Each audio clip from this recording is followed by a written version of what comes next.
this could be rather interesting, I sense. I'll put you in the middle, Steve, and you can go on the other side. So we can be the slices of bread in the meat. But there you go. Right. Okay. Right. We are here, ladies and gentlemen, and thank you very much indeed for joining us, either live or at a later stage, to discuss matters going on yesterday at the Emirates Stadium. Arsenal, the victors, by a scoreline of 3-1. Before we do get stuck into that, I will do a little bit of selfless promotion for the Iron Supporting Food Bank charity. So please pin your logos back, and if you can, please get involved. Forged from Iron is proud to support Iron Supporting Food Banks.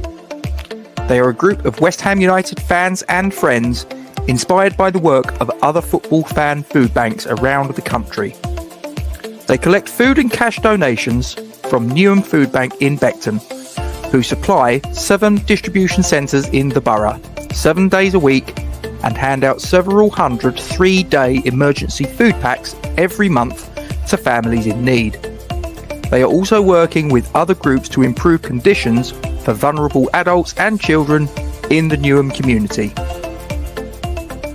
They are supported in their efforts by West Ham United Football Club, the WHU Foundation, LS185, London Legacy Development Corporation, Newham Council, the Met Police, Spire London East Hospital, Expedient Security, and a large number of West Ham and football fans.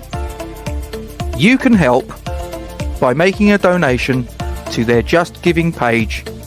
You will find the link to this in the description section of the video details in this stream. Thank you for your support. Come on, you Irons. Let's get stuck into it. So, Duke, you've got a bit to say, haven't you, old chum? Yeah. Ah! I think that sums a lot of us up at the minute. Yeah, it does. I'm gonna. The Einstein, Rob. I can't. Definition of insanity. Listen. I've covered this so many times in the last 3 or 4 videos, 5, 6, 7, 12, 18, 362 videos that we've done. Forest have just got one back, 2-1 Man United. Hope it wasn't Lingard. No, it was a decent player. Okay. Now, let's talk about this, Rob. You've got the lineups there, haven't you? I have indeed. Let me just bring them online. I'll tell you what. Let me get rid of that. Hang on. Press the right button, Rob. There you go. Okay. It was entirely predictable, wasn't it? How many did you get West Ham, Rob? I got 21 of the 22 players on the pitch, absolutely bang on, in their correct positions, correct formation. The only one you didn't get was Cressy, wasn't it? Cresswell, I said it'd be Johnson. But yes. Other than that, everything else on the money. Now, listen, right, you've said it yourself on numerous occasions. If you can pick our formation, if you can pick our tactics, if you can pick our lineup, would you believe then that Mikel Arteta is going to be sitting at home in his office, indoors, going, well, this is fucking easy. I know exactly what he's going to do, right? If we can do it, right, and you and I, Steve here with us and every other West Ham fan, we're not chumps. You know what I mean? Evening, sweetheart, you're right. We're not chumps. And Larry, good evening. And Words and Pictures and Dave. Listen, we're not chumps. We're not idiots, right? We're sick and tired of being taken for mugs, right? I'm going to go there straight off the bat. We've been doing this too long, okay? And by doing this too long, West Ham, we've been doing this too long, right? As fans, we know the last 2 years have been something special, right? We know that. And we've enjoyed it. But it's kind of what we were promised. European football is kind of what we were promised in the move. Okay, it's not quite the European football that we were promised, but it's still European football. So I'm gonna take it on the caveat of it's still European football. Okay, so this is essentially what we were promised. Now, I always said, and I still stand by what I've said. Goal disallowed for offside. It's taken that long for that offside to be picked up on the Man U game. It's a joke. Yeah, we were promised. So essentially, I said that if David Moyes could do for us what he did for Everton, you know, the consistent top 6, top 7, top 8 finishes, I'd be quite happy with that, right? Yeah. I would be quite happy with that for consistency. Okay. 2 years isn't consistent. It's like Benrahma having 2 good games. It's not consistent. I'm not digging him out. Don't come at me in the chat. Let me finish. That's what I've always spoken about. I've spoken about consistency. And we're not getting it. 2 years isn't consistent. Okay. Now, to quote my friend Neil, he turned around and he said, Moyes tried to take us from a counter-attacking team to a possession-based side, right? Yeah. Well, he's failed in that, and now he can't take us back to what we were before. And I'll tell you why he can't take us back to what we were before is because he signed 2 players. Okay, he signed 2 players in Lucas Paqueta and Gianluca Scamacca. Both of those would be, for me, attacking-based players that you would play the ball into feet of Paqueta or Scamacca. The others feed off, and you get down the wing and you put crosses in. You know, if we don't win the first ball, the ball comes out to, maybe Paqueta on the edge of the box, and we dispatch it. We dispatch it that way. You see where I'm getting at with this. This isn't something that should be, ridiculously just. If I can see it, you can see it, right? Let's put it that way. So now here we are. We're at a point where, okay, so the possession-based football that he wanted to play by bringing in Scamacca and Paqueta hasn't worked.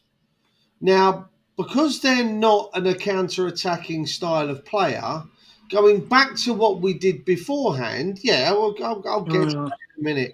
Because we've gone back to this counter-attacking football and they don't do that. That's not their style of play. All of a sudden we're going, well, these players are shit. No.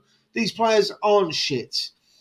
Our style of football for those players is shit. West Ham backroom staff, management team, scouting team, whatever you want to say, they've got this massively fucking wrong. Because when you want to play possession-based football and attacking football, you need the players in your team that are going to be able to do that. And unfortunately, we can't. We don't have the players that can get the ball from front to back quickly, at pace, using these 2 players to their full potential. I made a comment earlier to my friend Neil, and I turned around and I said, the close to £60 million that we spent on Lucas Paqueta, I would have loved to have seen gone on a new right back and a new left back, knowing that they were our problematic areas. We've already got 3 players that can play that role of a 10 in Benrahma, Lanzini and Fornals. We know they can do that. That was their positions at other clubs. That was their positions when they came to us. Lanzini, Fornals has had the creativity smacked out of him by Moyes and he's now a grafter. But I know damn well that we could still get that Pablo back.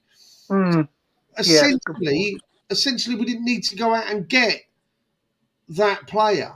We could have then spent £30 million each on going after maybe a Kostic, maybe the German fella who his name now, he went to Dortmund, did he, or Mio? I can't remember. Oh, yeah, I know the fella you're talking about. I can't think of his name either. We could have gone out and got either of these players. If I may, Rob, where did Sakaria go? Chelsea. Is he playing? He played today, yes. Yeah, good player, isn't he? Mm. I called it. We should have gone out and got these players. Now, I've got some bits in the private chat that I've put to save. If you want to go to Steve up there, and I will come back to these bits that I want to bring up because I want to get because obviously I've kind of gone on to the game yesterday and then disappeared off the game because it's all part and parcel of this bullshit that we're going through. Steve, you jump in. I'm gonna do a little more studying. No problem, mate. Yeah. Well, first of all, to everybody in the live chat, excuse me if I'm colourful this evening, but I'm pretty well oiled. It is Christmas after all. Was I disappointed yesterday? No, because I got exactly what I expected. And that, I think, is possibly more damning than being disappointed with the performance. We did exactly what I thought we were going to do. And we turned up and we were largely ineffective. Yeah.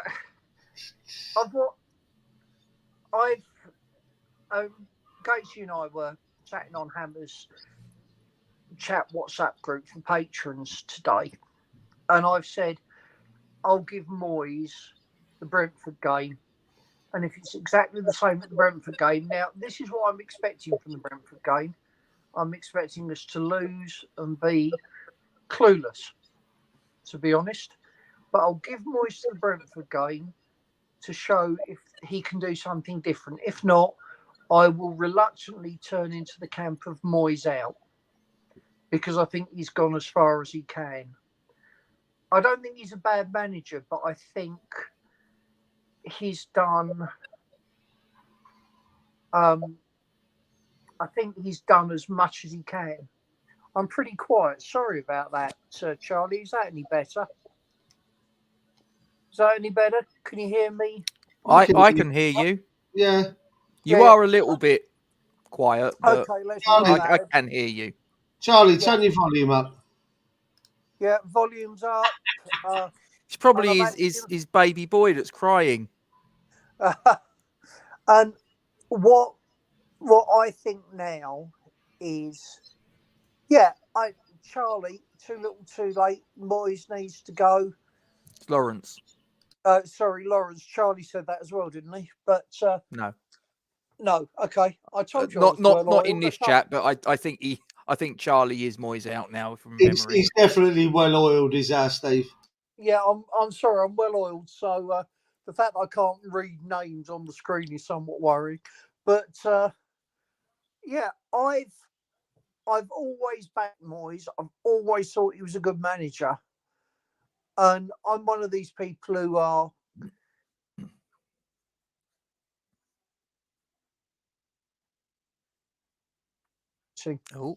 Could be my internet, sorry. I'm one of these people who would stick with it, but last night was dire.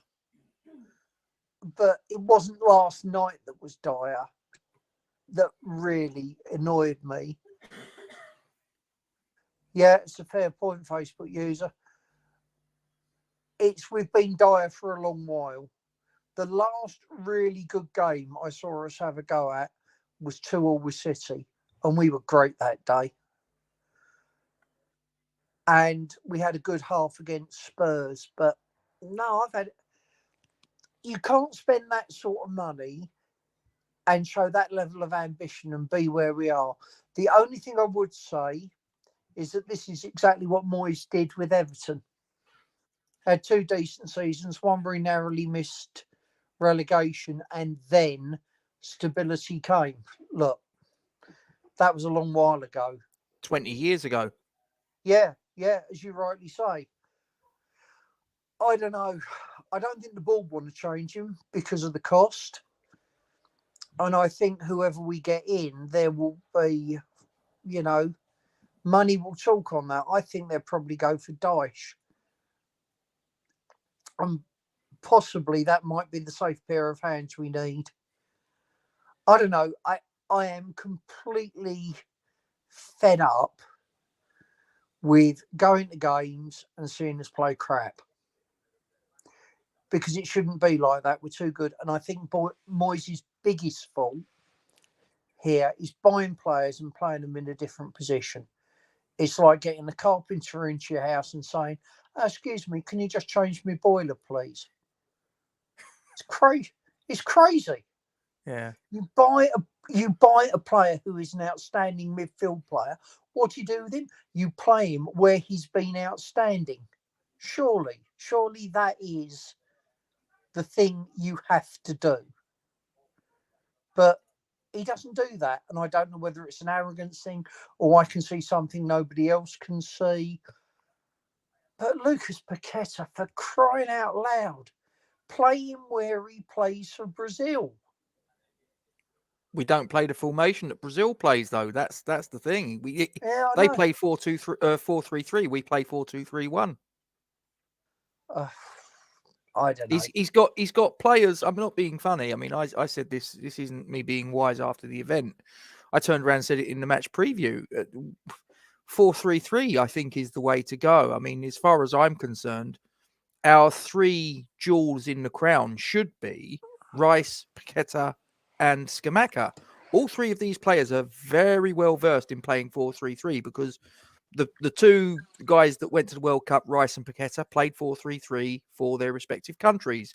And as far as Scamacca's concerned, Scamacca's played that because that's the formation Mancini largely plays for Italy, and it's the formation that he played when he was at Sassuolo. So why are we not trying to get the very best out of our three-star, in essence, our captain and best player, our £51 million Brazilian playmaker, and our £35 million Italian star striker? We're not playing to their strengths. I know Scamacca didn't play yesterday, but he what's he on? 2 goals in the Premier League? In 13 appearances? Seriously? Scamacca's a much better striker than that. Exactly. In my opinion. I mean, he is... it's so frustrating to watch. You start Thomas Souček every game. What's Flynn Downs got to do to get inside beyond Thomas Souček? Because I tell you what, Flynn Downs, I think, would do nearly all of the job Thomas Souček does, and he's a good passer of the ball as well. And boy, do we need that in the middle of the park. Ben Rama, Moyes just seems to want to hit Ben Rama with a stick. Mm-hmm.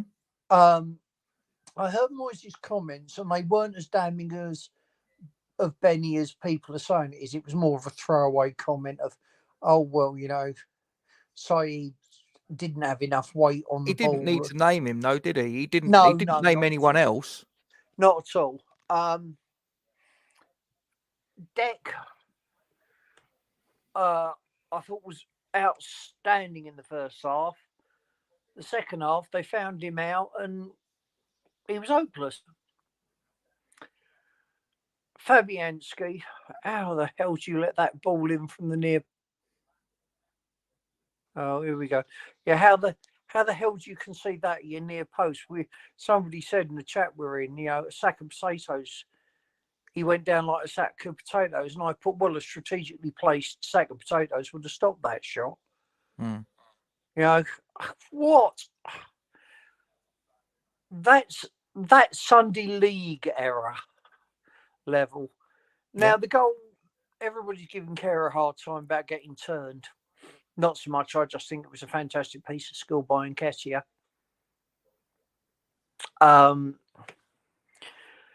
But I look at it. Is that game what I expected? Yes. Am I happy in terms of a result? Absolutely. And also the performance as well, sadly. With this manager, yes. And I'm expecting pretty much the same on Friday. I just hope I don't get it. I don't see what can be done to change it the way we're going at it. I just think, boys, here's me, and you guys in the live chat get stuck into this one. I just think, again, his glaring inability or unwillingness, whatever it is, to utilise the substitutes that he's got until it's too bloody late. I'm not being funny. He should have made a substitution when they equalised. They were overwhelming us. They were swamping all over us. He should have made the change at 1-1. Yeah. He makes the change on 78 minutes, and at that point, we're 3-1 down. The game is gone. And with 12 minutes left to play, he brings off Thomas Souček, who in 78 minutes completed 8 passes, ladies and gentlemen. I'll say that again. 8 passes completed by a Premier League international player in 78 minutes. And he brought on Pablo Fornals. Really? No. Really? I'm not being funny. I mean, the World Cup final we've just seen, France were getting rinsed in the first half. What did Didier Deschamps do at halftime? Made a double substitution. You two ain't doing it. Off. Yeah, agreed. That's what a manager does. They utilise their bench to to influence the game in a positive fashion, to try and retrieve a situation. He needed to make that a substitution at 1-1. As soon as that equaliser went in, right, I'm changing this, right, you're off, we're going to do this, we're going to do that. Now, even if we go on to lose the game, I can at least give the manager some sort of credit for trying something. What did Moyes do to try and influence the game in a positive fashion yesterday? And not just yesterday. This has happened so many times where we're all sitting there and going, well, go on then, make a change. And it's like the 70th minute, 75th minute. And it's like, too little, too late, mate. I'm sorry. That's me. Yeah. I mean, Happy made a comment just now that Rice is waiting until he moves. Well, I tell you what, Happy, if he carries on playing like this, they're not going to buy him. Yeah. He won't have suitors to buy him. And I am in a minority of perhaps one in this. I don't think Rice will cut it at a big club. And I've said this all along, haven't I, Gatesy? I've been absolutely consistent on that. Yep. Everybody's disagreed with me, and that's fine, because absolutely everybody is entitled to their opinion. But I don't think Rice will cut it at the Man Cities and the elite clubs of this world, because he won't be given the latitude and all the goodwill he gets at West Ham. He plays like that in the second half, he's off. We got a guest that's just jumped in. I sent him a message earlier. I really want to hear this guy's perspective, because he was there yesterday. He witnessed it unfold before his very eyes. Now, for those of you that don't know Charlie, and Charlie, welcome along, mate. Thanks for being able to jump on. Charlie, there, gents. Charlie is a diehard West Ham follower. He is one of the hardcore. He goes home and away every match, come what may. Yesterday, Boxing Day. Let's just paint the scene. Imagine this: Boxing Day, train strikes. This is Charlie's first Christmas with his baby son, his first child, and he's given up his time, he's given up his money on Boxing Day in that situation to go, I'm going to go and watch my team play. Charlie, was it time, was it money well spent, in your opinion? After the Christmas Eve and Christmas Day we had, spending the 2 days in the kitchen, it was a nice break, whether it was it was just nice to get away from the madness. But no, the game was shit, as we all were well aware. Yeah. Did you see players come off the pitch? And this is the acid test for me. You was there. You obviously saw the players. Did you see 11 players plus the substitutes, one of which was on there for the grand total of 3 minutes and one was on there for 12 minutes. Well done, Mr. Moyes. But did you see all of those players involved coming off of the pitch spent, absolutely exhausted? Or did you see players that you thought, you haven't tried a leg, mate? No, I don't think any of it. I don't think it's a case of they weren't trying. I think it's a case of they probably weren't knackered because they didn't do much. We don't do much. We don't do much running. We don't do much chasing. We don't do much pressing.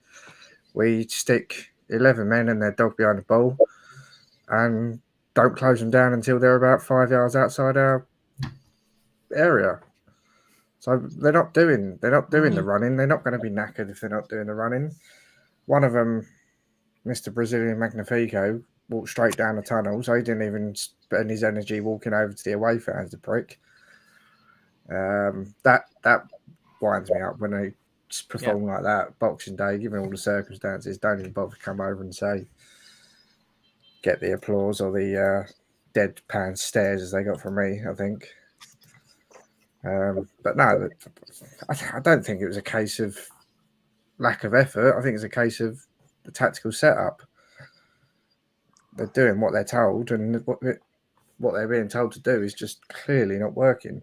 But wouldn't a strong captain there, Charlie? Would a strong captain, and this is the thing, Declan Rice is obviously, I know he'd been our captain in the previous couple of seasons, but let's be honest, he's got Mark Noble in the background in those seasons to sort of kind of give him little nuggets of advice as he's going along, whatever. This time he's flying solo. For me, and I said this in the preview, didn't I, Duke? About I made the sort of comparison to Martin Johnson under Sir Clive Woodward, that a captain, as you said, is a manager on the pitch, and if the captain's looking on the pitch and going, mate, this isn't fucking working, then that captain, if they've got anything about them, will in match go, right, you fucking do this, you need to up your effort, blah, blah, blah, blah, blah, blah, blah. And exactly what, just as I'm saying that, exactly what Hammerhead's put, I think Declan Rice is a little bit too nice, a little bit too matey. He needs to be a little bit more sort of forthright. That's just me. I just think that he's not... Listen, I don't think he's the right man for the captaincy, in my opinion. That's just me. Yeah, I mean, I don't know. I think it's only so much what the on-pitch captain or the captain in football does. It's not like a cricket captain, is it? That makes tactical decisions, that makes decisions on the field. It's not. Declan Rice isn't going to turn around to the team and say, "Hang on, this ain't working. We've got to press outside our own half and go against what managers planned all week." I think it purely comes down to what's been planned, what's been the tactical setup, and, well, as they say, doing the same thing over and over again is and expecting different results is the first sign of insanity. I mean, we've done it, or Moyes has done it 71 times now, and somehow I thought it was going to work on the 72nd time.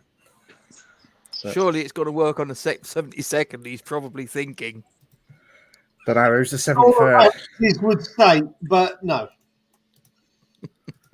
Duke, you've got a few little things you've put in the private chat that you want to get out there to the guys, obviously Steve and Charlie and the people in the live chat. Please plow through. Well, not only have I put them in there, Rob, I've also added some stuff into the brand, which I'm gonna show. I'm gonna add some pictures and some context to what I've got. Another bloody never you lying sod. So we currently have just equaled our worst calendar year away performance of all time. Right? Wow. We have lost 12. We've lost 12 games this calendar year, which is joint worst and goes back to 2013 as the other year that we've lost that many in a single calendar year, from January the 1st to now, 12 defeats. we've picked up 19 points from a possible 69 away points in this calendar year. Right? I can't, boys. Right? I can't. I'm done now with the same bullshit as Charlie said there. Definition of insanity. I said it at the top of the show. I said it in the preview. We can't keep doing this, right? Now I'm going to put up a video. I'm going to put up a picture. It's not one of these ones, is it? No, it's not me. All right, okay. So this here, zones of control. So you can read there, where on the pitch, where on the pitch are teams touching the ball more than their opponents in open play. Zones labelled with team gain more than 55% of the total touches. Zones labelled opposition, so where the opposing team gain more than 55% of total touches, right? Are you ready for this? Anyway. West Ham are in blue. Our opposition are in red. Oh, yes. So those blue boxes. Is anyone surprised? No. I'll tell you why in a minute, right? Those two blue boxes, those what, 6, 7 blue boxes there are the only place on the pitch where we have more possession than the opposition. The grey boxes are what they say contested, so it's between 40. I think it's. Is this season, Duke? Yep. That is, and the grey boxes are between 46 and I believe 54%. That kind of swing as to who has what. Do you know what I mean? So they're what they call contested, right?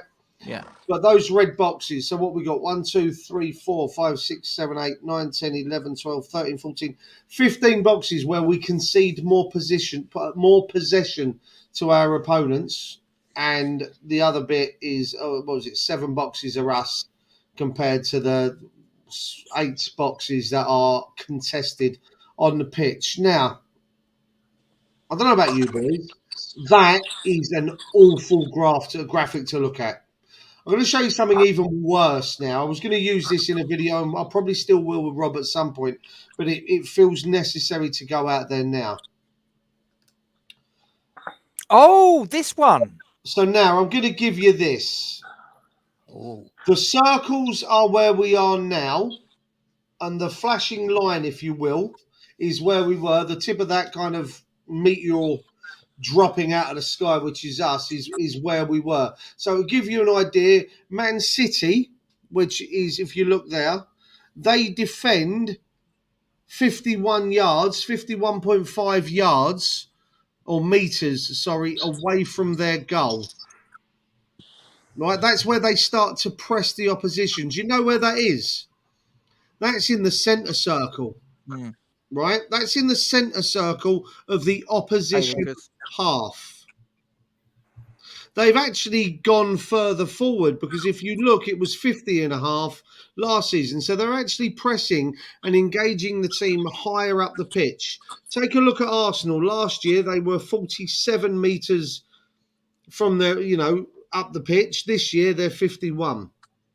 And then on the other side of the graph, the vertical line is how many passes they allow the opponents to have before they put pressure on them. So with Arsenal, it's 9 passes. With Manchester City, they allow their opponents 10 passes before they're in them and getting in close and making tackles, right? Now take a look at us last year. I'm going to go last year first. Last year, we were about 43.5, 44 metres, right? Which is around the centre circle area of the pitch in our own half. Okay, give or take. I'm not perfect with it, but that's give or take. That's where we engaged, and that's where we start to try and make tackles. Not where we intercept, but that's where we start to go and make tackles. And we were allowing our opponents between 13 and 14 passes before we did that. That was last year. This year, we're sitting at 40.5 metres. That's less than 10 yards outside of our box.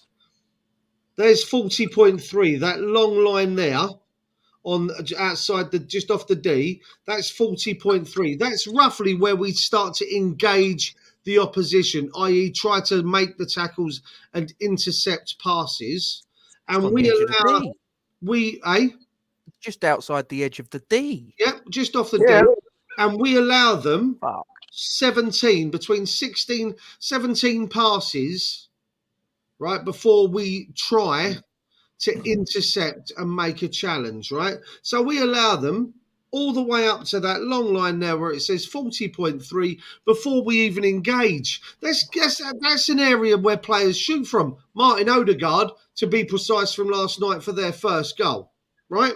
Now, as someone just put in the chat, you just had it up there, Rob, Miss Hammerette, she says there, super interesting, but it's pretty depressing. It's not pretty depressing. It's fucking awful. It makes me feel like absolute shit because we are allowing. So I counted based on this picture. This picture here. Okay, based on this, I stood at my bar last night with 4 other West Ham fans, another 6 sitting at the table, with a good dozen or so more of Arsenal fans in the pub, giving it all the mouth, right? Which they're entitled to. I'm not going to say they're not, because I gave it the same when we got the penalty, right? So I'm not going to say much about it. But I stood there in the first half, and I counted. They picked the ball up 10 yards inside their own half, just off the centre circle, if you will, and they played 21 passes and got within 8 yards of our box, out on their left or on their right wing, our left back position, before we engaged, right? 21 passes. They covered about 50 yards and we engaged. And it was Aaron Cresswell going over and trying to stick a foot in, and he put his hand on the shoulder of Saka to kind of push him away slightly as Saka made the pass away, which we see happen quite often in a game.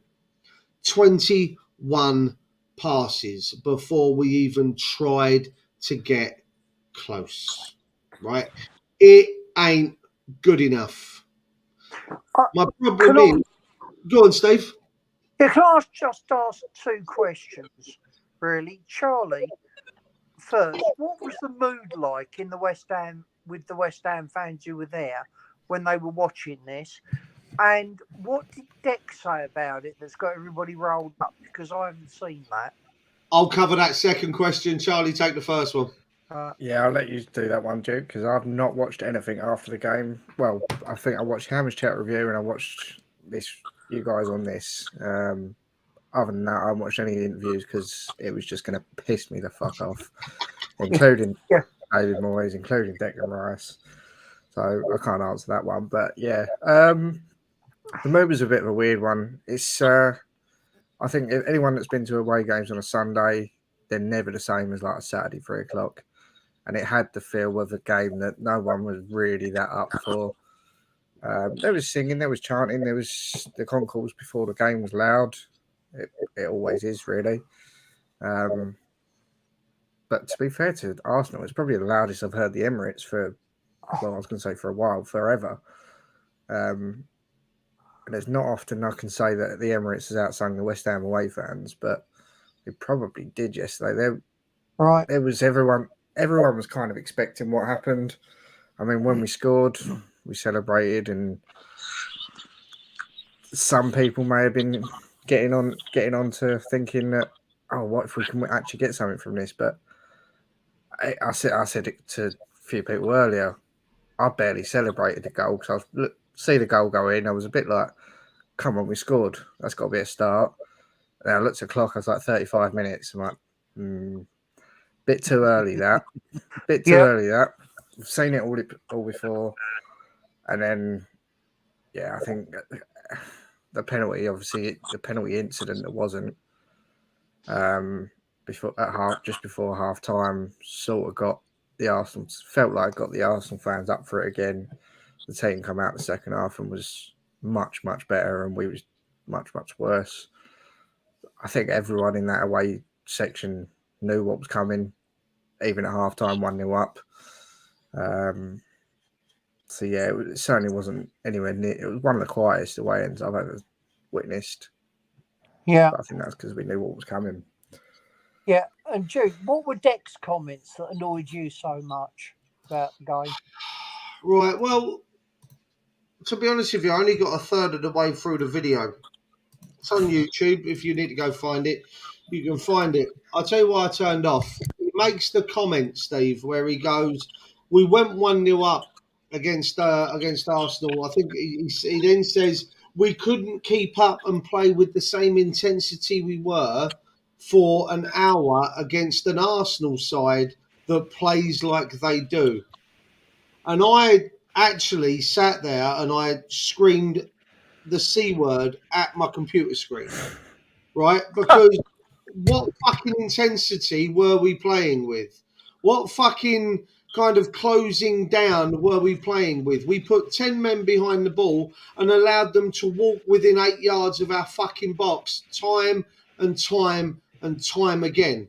We didn't put pressure on them. We didn't try to stop them from playing. We didn't close them down from the top end of the pitch, which is what City and Arsenal are actually... what City and Arsenal actually do. Yep. Okay, we allowed them 20. I think I counted on. Well, not just City and Arsenal, Duke. Look at some of the other teams that are ahead of us. Yeah, I mean, you're talking. They kind of defend at the halfway line. Most of these, right? If you look at, so we look at Newcastle, right? Take a look at Newcastle for a minute. They defend about 46.5 meters from goal, and they allow the opposition between 8, 9 and 10 passes, right? 8 or 9 passes, right? Look where they were last year. They were defending 43 metres, 42, 43 metres away from goal and allowing the opposition 12, 13, 14 passes before they engage. Look at what Eddie Howe has done. Get further up the pitch and give the opposition less chance to pass. We've gone the other way, which is the biggest drop, maybe apart from Palace, and they've gone the other way, right? It's ridiculous, right? We're saying that we're putting pressure on them, right? Declan Rice makes that comment. Well, sorry, Dec, but you're talking shit, mate. You're talking absolute tosh. We're not defending from the front. We're letting them play. We're letting them do what they want. Now, Rob, I had a conversation with you on the preview show, yeah? Mm-hmm. And I said to you, if we're gonna change things, we have to put pressure on the back four when they're trying to play out of any team that we're coming up against, right? Regardless. But you can't have Antonio or Scamacca there on his own trying to cover a back four and a goalkeeper. What you need to do is you need to put a player on each. Yep. You need to have your back four covered. You need to have your left winger on their right back. You need to have your right winger on their left back. You need to have 2 centre forwards or 2 attacking players covering their centre backs. What happens then is they've got no way to play out. They have to go back to the keeper. What does the keeper do? He goes long. We win the first ball. We win the second ball. We go again. He hoofs it out of play. We get possession. We make a throw. Now, I said to you my formation. Yep. I sat here while Charlie and Steve were saying their pieces, and I came up with this, right? I came up with that. A 4-1-2-3 or a 4-3-3, depending on what way you want to look at it. If you want to bring Paqueta and Ben Rama a little deeper, drop Rice up onto the halfway line. But that, for me, right there, much in the Italian way that the Italians play football, is your front five do one job and one job only. They attack. That's what they do. Yep. They attack. This is why we had so much problem with Anderson when Anderson came over and he made his debut against Liverpool, and we got absolutely shafted, especially down their right-hand side, because he didn't track back on the left and it left us exposed, because his idea was, well, I'm an attacking player. He came from Italy. That's what they do. They attack, right? Then you say to Declan Rice, I don't give a shit what you want, pal. I don't give a shit whether you think you're a box-to-box midfielder. Grow some balls and say to him, fucking no. And if he doesn't like it, ship him off in January. Because I tell you what, he ain't performing for me like he should be right now. And I'd let him go and say, oi, Wally Flynn down, step in, son, that's your role now. Because I tell you what, he can step into that role and he can be good enough, right? That's a formation, because guess what you do there? Is you say to Cornet, go close down there, right back.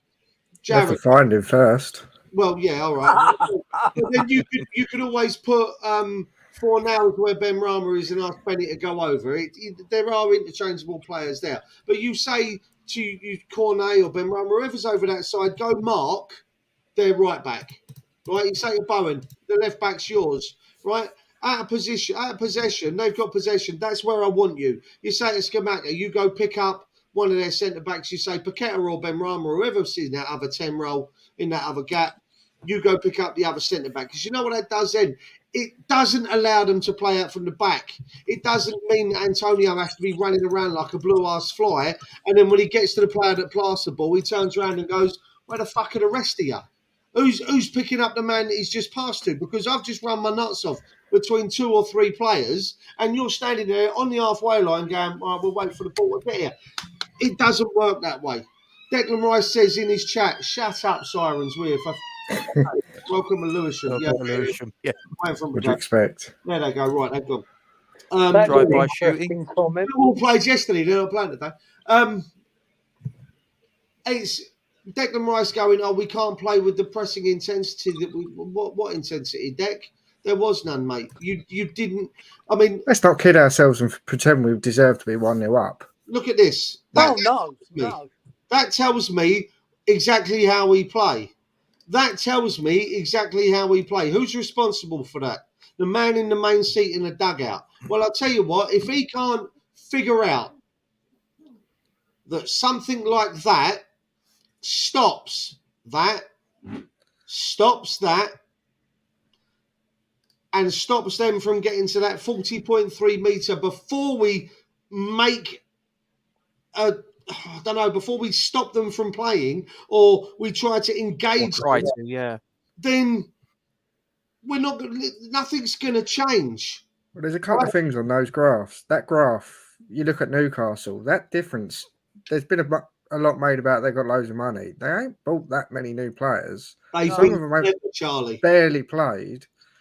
And some of the players are fucking Dan Burn and Nick Pope, and they're not buying world. They haven't spent any more than we have in the same period of time. That difference, which is massive, is all down to getting rid of Steve Bruce and getting in a coach that just changed the way they play. And bloody hell, it's working. Football. It's progressive football. Do you know what? Eddie Howe has surprised me. I didn't think he'd do. I didn't think he was up to doing that task there, and he has proved me completely wrong. And my hat is off to the guy because I think he has done an outstanding job there. He has, without egos, Steve. And this is what I was explaining this to a Newcastle fan in my pub the other day. He's done it without the egos being there. See, the question you've got to ask is when he gets an ego in that dressing room, what's it going to be like? Chris Wood doesn't have an ego. Let's be perfectly honest there. He's got a face perfect for radio, very much like me. But definitely me. They picked him up for 25 million. He's doing a job. Whatever he's done with Miguel Almiron, Rob, you remember me saying last year I want Almiron? Yeah, you did. I want him. I still want him. You look at what he's done with Joel Linton. He wouldn't come here though, would he? Who's the other player that's been out injured? Isaac. No, the other one. Wilson, Trippier. Sam Maxim. We haven't even spoken about him. Oh, ISM. We've just said Almiron, Joe Linton, and Alexander Isaac, who's also been out injured. You wait till they get Sam Maximan back. Oh my good Lord. That front four is going to scare the shit out of anyone. That front four is scared the shit out of City going forward.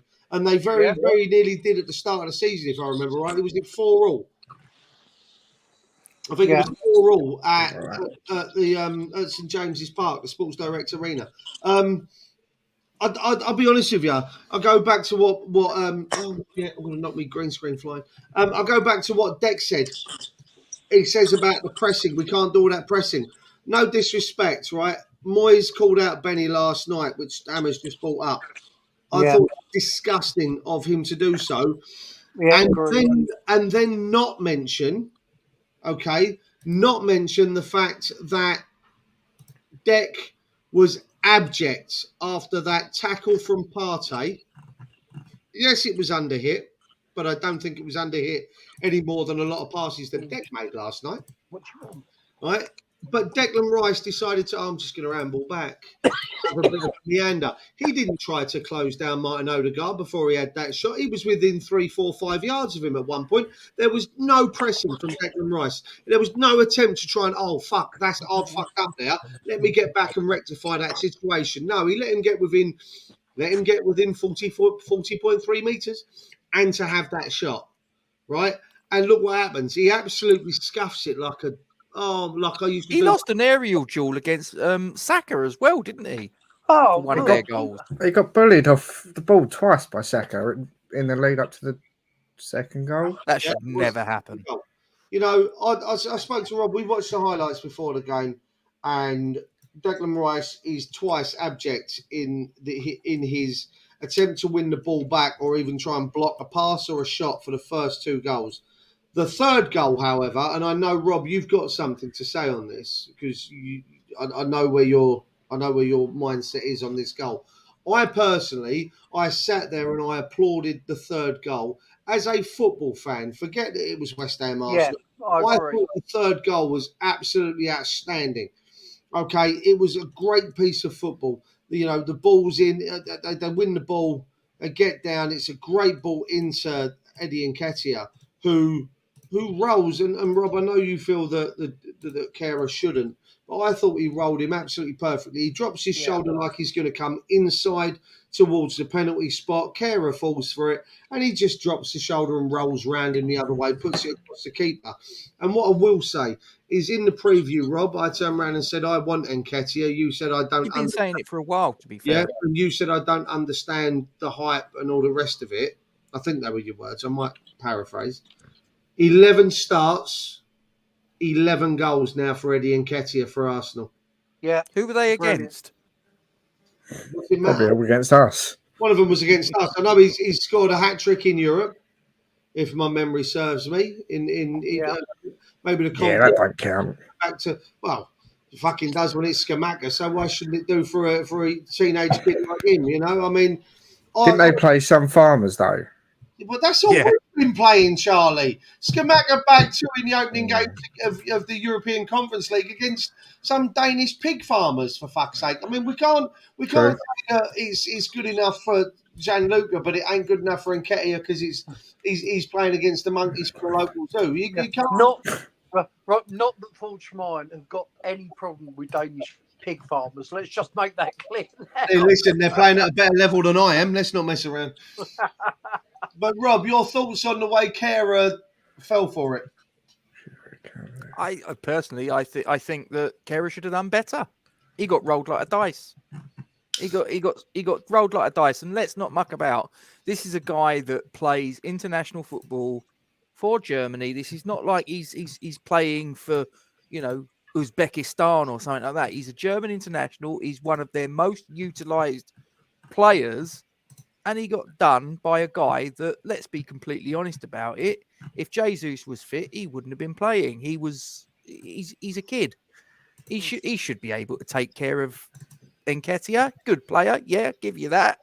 But sorry, and the thing with Kehrer is, let's be completely honest, none of us are really surprised that he got done, are we? Because he's every fucking game happens since every he's gone game through the door, he's made an error that has apart from the usually first led 3 to something going in the back of the net. Even in games where he's actually played well, that aside, he's always got a rick in him. Sick of it.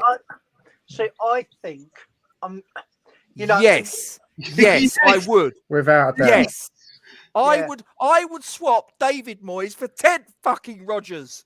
Yeah, I mean, 3-2-1. Yeah, Dusty Bin. I'd have Dusty Bin rather than fucking David Moyes. I'd put a bendy bully in charge, mate. I'd rather have Jim Bowen than Jared. Yeah, Gatesy and I often see things completely differently, and people, you know, we're going at it on the Hammers chat thing, and people think, oh, it's getting a bit personal. No, it's not. Really say we were going at it. No, Gio got involved, didn't he? It was quite amusing because I don't take offence. We just have differing opinions. Yeah. I thought Kera.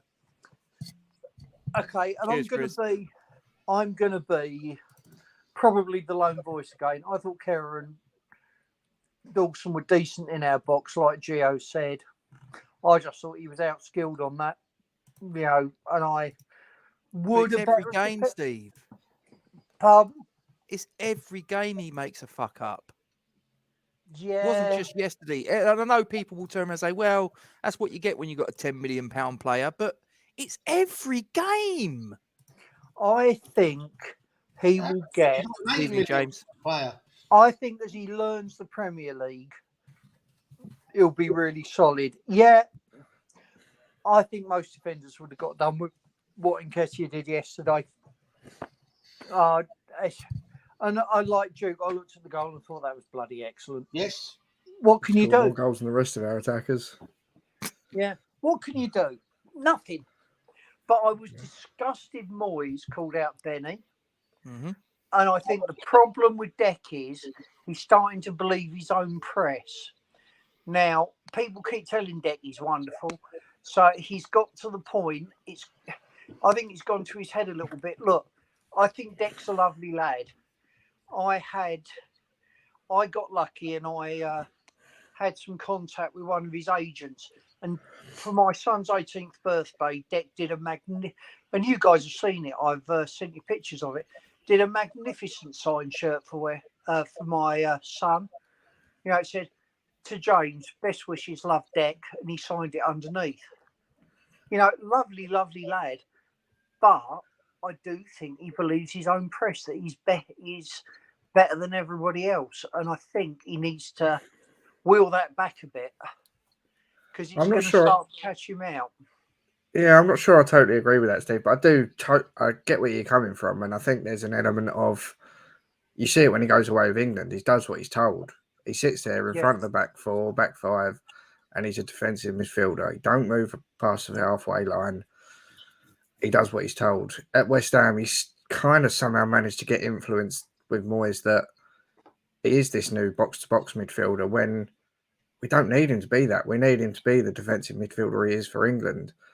So either Moyes needs to grow a backbone and say, you're my defensive midfielder. Mm. That's what he has to do. Yeah. If he was a real box-to-box midfielder, he would have the end product like Lampard did. He played defensive mid for England at the World Cup, so I don't see what his problem is. I really don't. He wants to play for England, so he'll do as he's told. He don't give two shits. And I'm sorry, I'm really there now. I don't mean to be rude, but if he had the best intentions for West Ham and West Ham's intentions at heart, he would make that sacrifice. I said to you before we came live, Rob. Okay, you turned around and told me how many passes did Souček complete in 78 minutes? 8. Right, he completed 8. 8 passes. We know that Thomas Souček's strength isn't his passing ability. We know this. His ability to carry the ball forward, his ability to arrive late in the box is better than Declan Rice's. And we also know that Declan Rice's ability to carry the ball out from the back and also make the passes with range and break the play up is significantly better than Thomas Souček's. So why in God's green earth are we taking away the 10 goals that we scored from the previous seasons when Thomas Souček was arriving late into the box? Why have we taken that away? And why have we ruined our passing out from the back and our ability to break up play in the way that Declan does it? I'm not being funny. Declan didn't get past the halfway line too often yesterday. So what's the difference of him playing as a defensive midfielder and letting Big Tom move forward? I see what James is saying. Declan Rice is the best player on our team. But Souček Souček can only. That's because that's not Souček's strong. And this is what I'm trying to say. You know, Flynn Downs, I completely agree with you, James. I'd love to see Flynn Downs start. Flynn Downs could start and be the holding midfielder that lets Declan Rice move forward. But Declan Rice hasn't given us the end product that Thomas Souček did a couple of years ago before the change. So then why we've got to do something about that. We have to turn around and say to Dec, no, what needs to be done is for the betterment of the club. What needs to be done is a betterment for the team on the pitch when it happens. That means that you have to sit, and that means we let Big Tom make the late runs into the box for the headers. I mean, there's probably two causes of this with Declan Rice, and I don't think we'll ever know which is the real one, but everyone will make up their own mind. It's either the case of you give Rice the benefit of the doubt and you think, maybe David Moyes has said to him, or maybe David Moyes has thought and said to him, Declan's my best player. I need to get more out of him. I need to get him going forward as well as going backwards. I can't afford for our best player, we're worth £100 million, the best player we've had in our squad team for, I don't know, 5-10 years, whatever. He can't just be a defensive mid. It's either that from Moyes or it's Declan saying, I want to do more. I don't think we'll ever know, but whichever one it is, someone needs to go back and say, it's not working. We need Souček needs to come out of the team, whatever happens, I think, in my opinion. I'll touch on your first comment there, Charlie, and I'll give you my perspective on that, and then the other two boys can jump in as well. I'm going to use Andy Carroll as his example for my next statement on Declan Rice. Andy Carroll at Newcastle. Okay, Newcastle turned Andy Carroll into a £50 million player, right? How? Played to his strength, ball down the wing, get the crosses in, let him win his headers, right? Played to his strengths. They made him a £50 million player. Liverpool went, all right, there's 50 million quid. When Torres went south to Chelsea, he went to Liverpool, and Liverpool went, right, this is how we play, Andy. In the feet, we expect you to hold the ball up, turn and make these passes. And Andy Carroll went from a £15 million player quite quickly to being a lone fucking signing for West Ham United, right? Yeah, ideally. What happened was playing to his strengths made him a £50 million player. Play to Dec's strengths. Right, Dec's strengths, what made him a £150 million player in our eyes, and in my eyes, the best defensive midfielder at his age in the world, and probably only second at the start of the season to Joshua Kimmich in the world in that position, was because he did what he did, not what he's now doing. So that's what made him a £150 million player. That's what his strengths. Don't go, I need to get more. No, get him doing what he's fucking brilliant at. I personally think it's the second one. I personally think when Dec was on England duty for the Euros, he was allowed to be that box-to-box midfielder for England because Calvin Phillips sat and held. He came back to West Ham going, I want to do that. David Moyes went, okay, I want to keep you. You can do that. And shit himself, because if he didn't give Declan Rice what he wanted, Declan Rice was going to go, well, fuck you, I want to leave then. Yeah, and that, I think you've hit the nail on the head. We're trying to do the impossible. We're trying to keep Dec at the club. Now, Dec's made his mind up. He's going to go.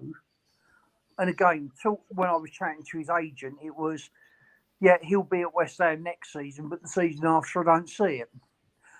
Fine. Dec wants to go. But I tell you what, if Dec plays like that, if Dec plays like he did last night, so he went to City and he did what he did last night, he'd be on the bench the next game. Guardiola wouldn't put up with it. Yeah. And this is why... That's the point, isn't it? He won't do that at City. At City, he won't get past the halfway line.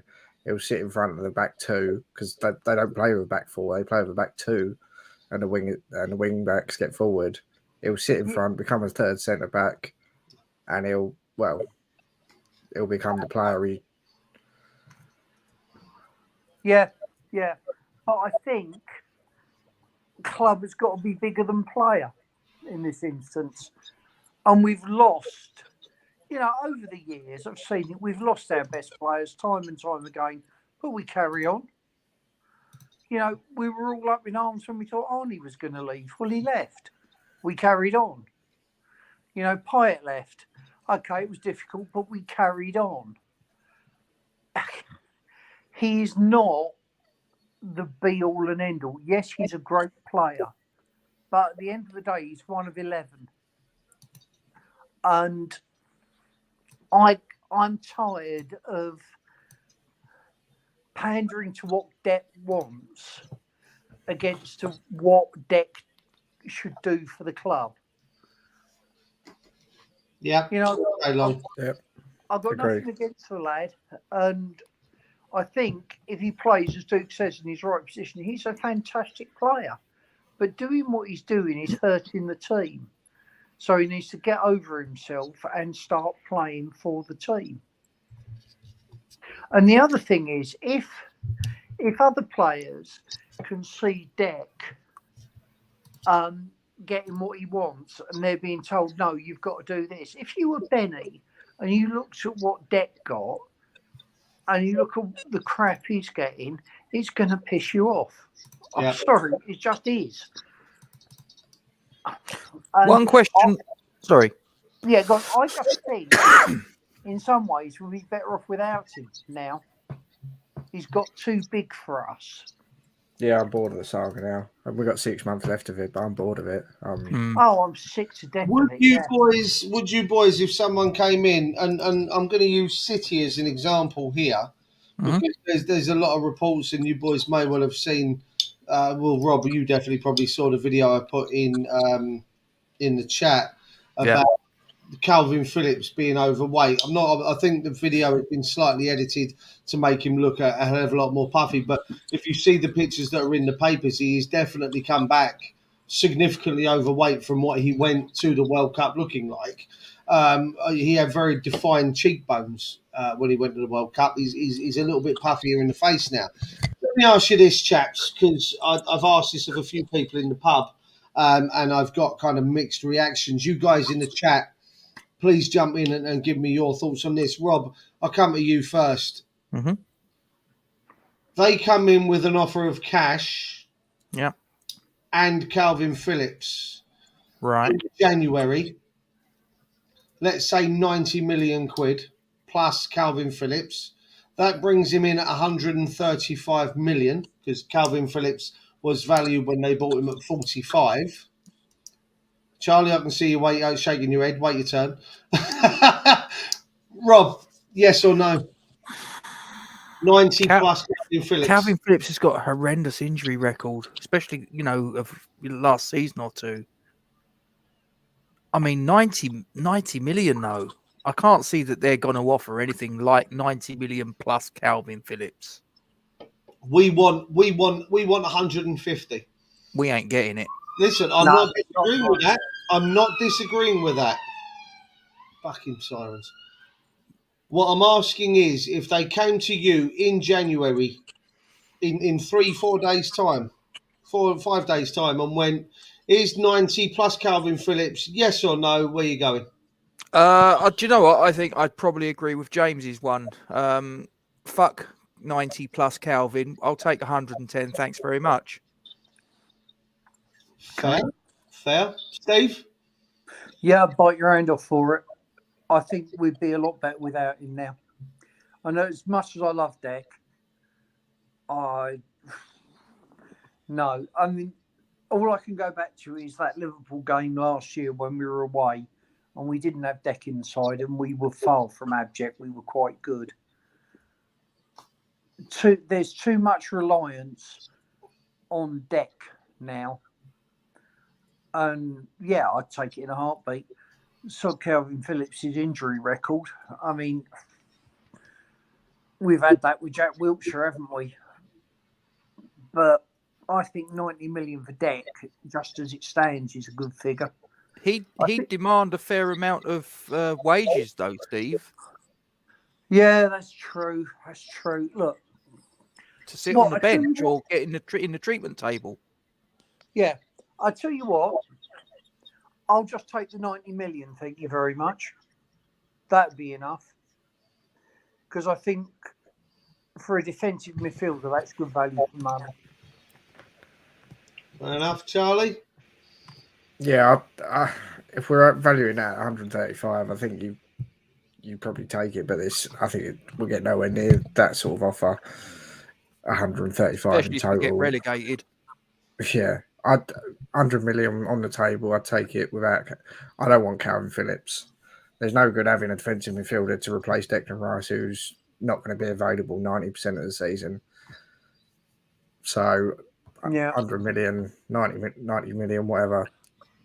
Let Rice go. Get a replacement in. I'm of the camp that isn't popular, and probably most of you guys probably don't agree with me. I don't think that Flynn Downs is good enough to replace Declan Rice. So we need a replacement.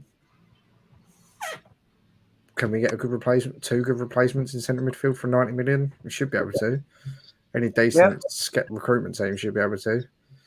Didn't necessarily say ours. I feel there was an interesting comment that came up earlier. Moyes is on from somebody. Clarence Hugh. Reporting Moyes is on thin ice and has turned down the chance to sign another striker. Yeah, I saw that earlier. I understand that.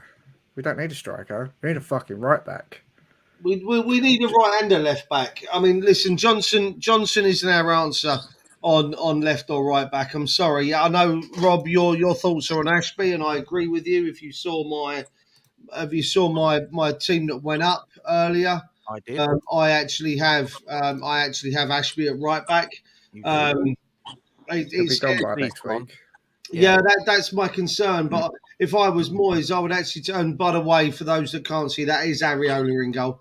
I can't. I'd literally be on the begging. I'd be on my knees begging Harrison Ashby not to go right now. I'd actually, if I'm honest, I'd be more concerned at letting Harrison Ashby go than I would be letting Declan Rice go. And James, your idea of 90 plus Ake. I'd be all over that shit. Yes. Oh yeah, without a doubt. Because that would be the replacement for Dawson. I personally think Agard is the replacement for Dawson. You got Zuma in there once we can get him back fit, but he might be off in the summer if we do get relegated because we're not going to be able to afford to keep him. There'll be a lot of people that will be off in the summer if we go down. Guarantee you that. Yep, I can agree with that. It's unthinkable, isn't it? It's ridiculous, Steve, because we shouldn't even be talking about that after a 6th and 7th place finish. No. It's painful to even contemplate that may well be happening. I mean, listen, there's rumours. I've spoken to someone. I don't know how well in the know they would consider themselves to be, but they've made a comment that Moyes. Oh God's sake! I can't believe I'm even going to actually use these words. They've not told me I can't say it. So, yeah, no, I agree with you, James. I can't believe I don't know whether they want me to say it, but I'm going to fuck it. They didn't say I couldn't. Mark Noble has identified two players and 2 loan players in January that he wants. The 2 loan players, one of which I know for a fact is Wan-Bissaka from United. But I personally, I think he's getting a run of games at the minute. He is being used. I think he started tonight. He's played quite well actually. Got it down here on the screen. One of which is Wan-Bissaka on loan. I believe it's an 18-month loan deal. So he would be with us for the remainder of this and all of next. But I think that's going to take the £20 million that we would get for Vlasic. But Kretinsky... We ain't getting 20 for Vlasic, mate. Well, that's the rumour. That's the rumour that they're gonna pay 20 million for Vlasic, Torino. Okay. What's being said is that we've identified a striker, and I know Moyes doesn't want one because it came up earlier. We've identified a striker and a player of another position. Now, I don't know this position, but the rumours are that Kretinsky has spoken to Mark Noble and Kretinsky is willing to bankroll. Yeah. Up to, and this was the figure that was given to me, up to 64 million across the 4 transfers, not including the money that comes in for maybe Dawson, which will be a nominal fee, Ashby if he goes, which will be a nominal fee, the money for Vlasic, and anyone else that possibly leaves. I don't think we've got many more that we can sell, but there's rumours that Kretinsky will bankroll up to 64 million quid. Now, whether or not that's true, because I know for a fact, and I do know for a fact, and I said this about 6 days after the transfer window closed in August, and if you don't believe me, go back, look at previous videos. I know for a fact on transfer deadline day, or the day before, I actually turned around and said that Kretinsky was willing to bankroll up to £60 million for Calvin Phillips. This was before he went to City. I said with no uncertainty that I'd been told by a decent source that we would go in for Calvin Phillips. Now, it's come out since that we went 50, 55 and 60. We were the club that put in the 3 bids on transfer deadline day for Calvin Phillips. I think this was this was January last year, Rob, wasn't it? Yeah. January last year that we'd gone in with 50, 55 and 60. Leeds turned us down and said no. Okay. Come back in the summer, wasn't it? Come back in the summer, we'll consider letting him go then. We didn't go back in the summer, he went to City. But the same source that gave me that information has given me this information. Right. Now, Okay. we were told by Phillips's agent that West Ham went in with those 3 bids. We were told by Phillips's agent that it was West Ham that came in after the transfer window closed. I think it was about 6 days after the window closed. The same person that's given me this information about the 4 players that Mark Noble has identified with Newman, they've spoken to Kretinsky. Kretinsky is willing to bankroll. He's obviously saved his 60 million from last year, so he's now willing to bankroll this. At the moment, as I did last year with the Phillips information, I took it with a pinch of salt. I'm doing the same right now because you don't know how much of, especially the person that I'm talking about, Rob. I think you know who I'm mentioning. I do. Yep. He's inside football. He knows he has a business where he works with several West Ham players. Okay, and the information he gave me last year was on the money. 11 months ago, he gave me the information that was on the money to the figure, Rob, wasn't it? 60 million pounds, and they said no. He was willing to bankroll the move for Phillips. They said no, come back in the summer. So I'm on about 60-40 on side with this information. Wan-Bissaka being one player that's the name's been given to me. He's not given me the other 3 names yet. I will keep pushing, especially on Friday when he comes in the pub. He'll get a couple. You're put a couple of shots in his beer, aren't you? Get him a little bit lubricated. And to be fair, the Julian Dix signed photo that I've got down there, he was the gentleman that gave me this because he went playing golf with Julian Dix and got me a signed photo because he knows he's my hero. So I've got a lot of time for the guy that's told me this information. So again, let's play it by ear. We've got just over 4 weeks before we can turn around and go, Duke, shut up, you're a fucking idiot. Or I sit here and go, I rest my case. We don't know. But 64 million's oddly specific as well. So I imagine he's got that from somewhere. It's probably the going back to absolute Ashby, limit of our financial fair play. That's probably where the 64 comes from. Yeah. But that information would have been looked at, Charlie. They would have sat down. And this is what I was saying, Rob, when we were talking about Moyes going. Steve, I said it to you as well. If we were to sack Moyes, he gets a payoff. Yep. Okay, and for him and all of his backroom staff to be gone, I think we're paying up to not up to 50 to relieve every single one of them of their duty. 5-0. 5-0. Bloody hell. Up to, because it's seriously, this was a figure that I looked up. It came up online. 5-0, but that also includes bringing in the potentials. Right. Okay. Right, it's not just we're paying Moyes and his backroom staff 50 million quid to fuck off. It would be 50 million pound to bring in, let's say, a Poch or a Tuchel. If we went top end, you're talking 50 million pound to replace the entire lot. To go, well, they're not even the expensive ones, are they? That's They're us out of getting work. Deitch. You know, but that's the money that they're going to want, Charlie. That's the thing, is for Poch to come in or for Tuchel to come in. These are elite club managers, and I don't care what anyone says. I don't care how they feel about these managers. They manage Champions League teams. They win Champions Leagues. They win their domestic leagues. Tuchel won. He won cups in Germany with Dortmund. He won the Champions League with Chelsea not 18 months before he was turfed out the fucking door at Chelsea. Pochettino has got to Champions League finals. He has got, he's competed in Champions League. He's won French trophies with PSG. He managed Spurs. All right, fair enough. We can't all be perfect. But to bring these players in, it's elite money. They're going to want money because they're taking on what would be considered an impossible task for someone of their caliber.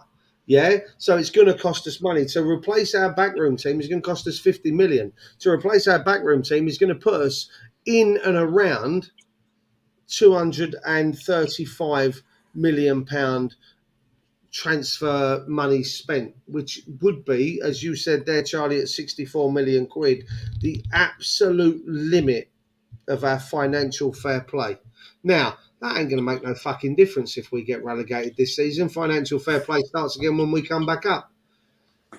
But the concern is we don't get parachute payments if we go down because they've stopped at the end of this season.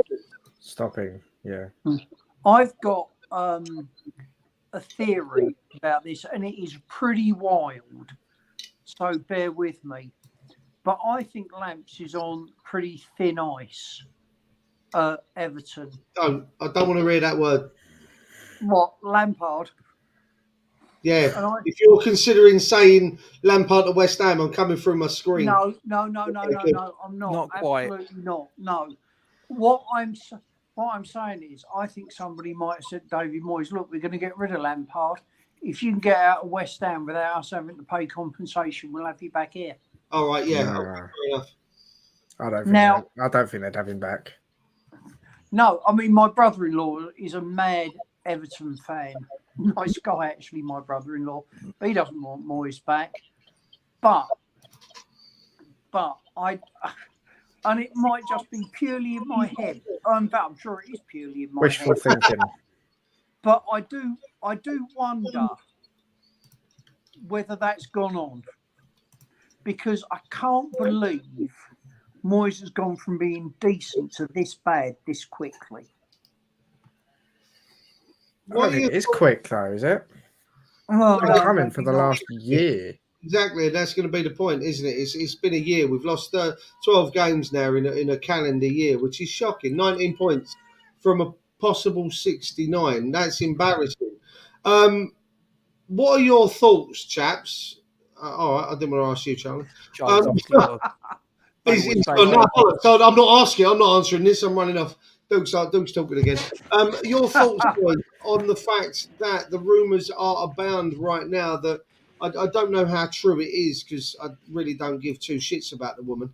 But Karen Brady being good friends with with Dyche, Yeah, I heard that. and that she's arrowing for him to take the role. Your thoughts on that, boys? I can sum it up in a sentence, and it's a sentence I said in the Hammers chat WhatsApp last night, I think. I've accepted it's either Dyche or Moyes. I don't see there being any other option for the club anyway. I have a worse option for you, Charlie. He's an Italian manager. I think his name is Samuel Allardyce. Well, yeah.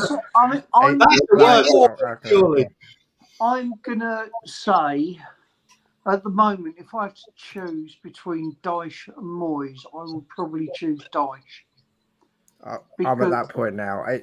it's been a long time coming because I just didn't want Dyche. But at this point, it's Dyche over Moyes, unfortunately. Poch and Tuchel, I keep hearing the names bandied about. They ain't coming to us. They're Champions League managers. We're battling for survival in a Premier League. They ain't coming to us. There is one other name that could come to us, and that's Benitez. Fuck off. No. I know, but you know they like him. He's obviously too much. How is it a 3-horse race between Dyche, Benitez, and or just Dyche and two other people, and Dyche is number one? I can't see Luis Enrique being interested in us with the greatest of respect. Would he be great for us? Yeah, he'd play the sort of football that I would like to play, but I think he would want a budget that we couldn't give him. I think he would want to have a team that's involved in top-end European competition, not third-rate European competition. What about Bielsa? It'd be fun. Oh, wouldn't it just? Duke's given up again. It'd be horrendous. But mate, at the minute, I'd take Bielsa's bucket that he sat on. He can fuck off. I'm getting rid of him.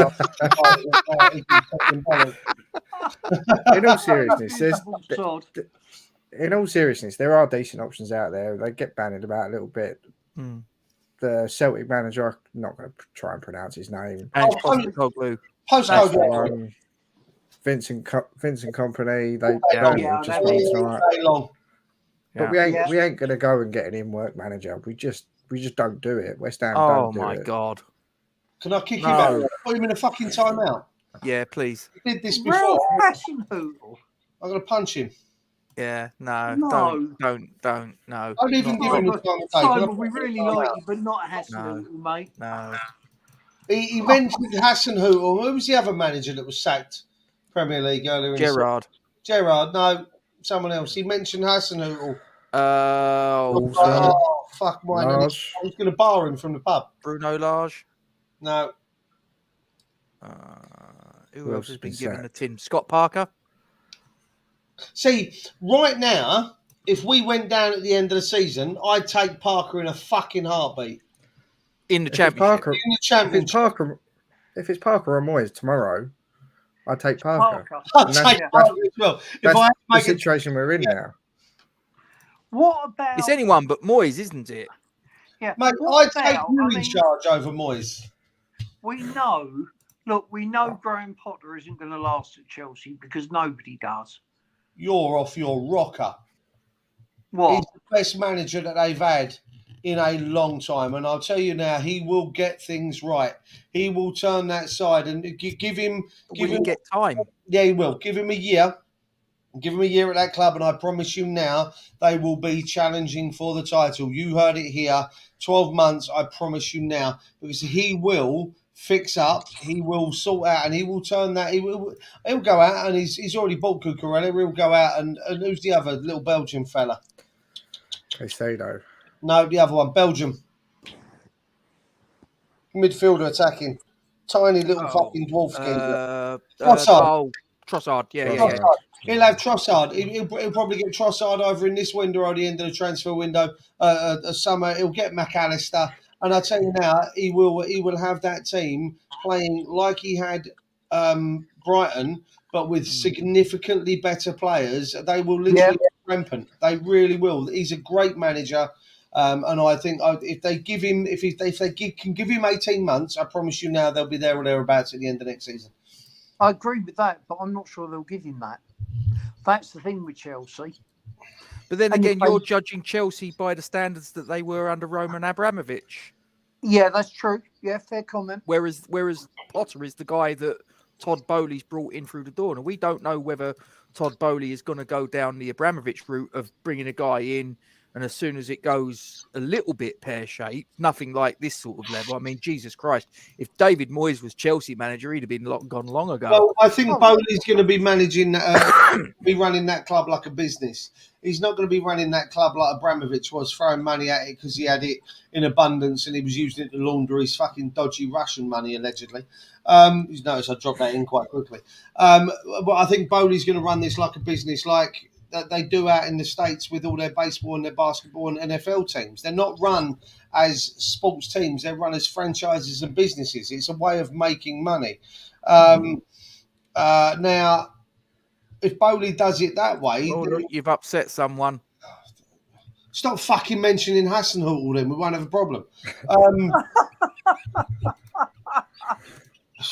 can't. I like the thought. Evening, James. I like the thought of Thomas Frank before he re-signed his contract with Brentford, because I would have loved to him have come into the club and gone, okay, I want to do everything the same I did at Brentford, and that's scrap the PL2 team, that's scrap the youth team development, and everyone that comes into that club goes out on loan. And if you're good enough to come back and play in the first team, you come back and you play in the first team. If you're not, we move you on. And if you're good enough, we'll keep you for a couple of years, get your price up, and then we flog you on for 3 times as much money. He did it with Watkins. He did it with Ben Rama. He did it with, he was on the verge of doing it with Tony until Tony decided that he thought it'd be a good idea to bet 247 times and then absolutely go and wipe himself off the floor playing for England. So just on Potter, even if it does go pear-shaped, it goes pear-shaped in 6-12 months. The Euros are only in 18 months' time. He won't get another club job. He'll wait for Southgate to leave, and he'll get the England job hands down. Yeah, and I'd take him as the England manager as well. We would. In a heartbeat. He's a superb. I actually rate Graham Potter as one of the best managers, I'll say managers in the game at the minute. I think he's underrated. I think he's going to be brilliant. If I had to pick anyone to come in and replace him, if I could have my choice, I'd pick Poch. But if we take those two out of the equation that we're talking about, Poch and Tuchel, then my first go-to would be Vincent Kompany. On the one promise that in January, if we got him, he'd go get Josh Cullen back. Yeah, I'm with you. Vincent Kompany would be my first choice. Bring Cullen back and then sell Declan Rice for £90 to £110 million. Yep. Connor Coventry's gone out on loan again, hasn't he? Has he? Listen, if he doesn't go on loan to Coventry, I'm going to have the ump. Well, he can't go yet, can he? No, he'll go out in January. I think he's going in January, yeah. That's what I read. Okay. Fair. Sporting Lisbon what? I don't know. Where go and play for free because he feels like he should give them some sort of payback. He's going to go there for free and they're going to make £300 million in shirt sales. Just before we wrap it up, guys, I did I chucked a couple of polls out. And during this therapy session. Actually, I've got to work in the morning. You lot can carry on. But I put a poll on our Facebook page and our Twitter page. Moyes in or Moyes out? Now, I did this a little while ago, and it was quite interesting. It was a little bit of an experiment, and I wasn't really surprised. At the time, Moyes in on Facebook was the winner. Moyes out on Twitter was the winner. And they were quite comprehensive when I first did it. When I did it a second time, a little bit further down the track, it was still quite comprehensive on Twitter, Moyes out. And it was Moyes in again on Facebook, but the gap had narrowed. I'm looking on Twitter. I'll go with Twitter first. And at the minute, let me just refresh this page and wait for it. It says 96.4% Moyes out. On Facebook? No, that's on Twitter, which isn't really a shock. No. But this is the one that I think could be more telling. The one on Facebook, 94% Moyes out. Yeah. I think people have just had enough now.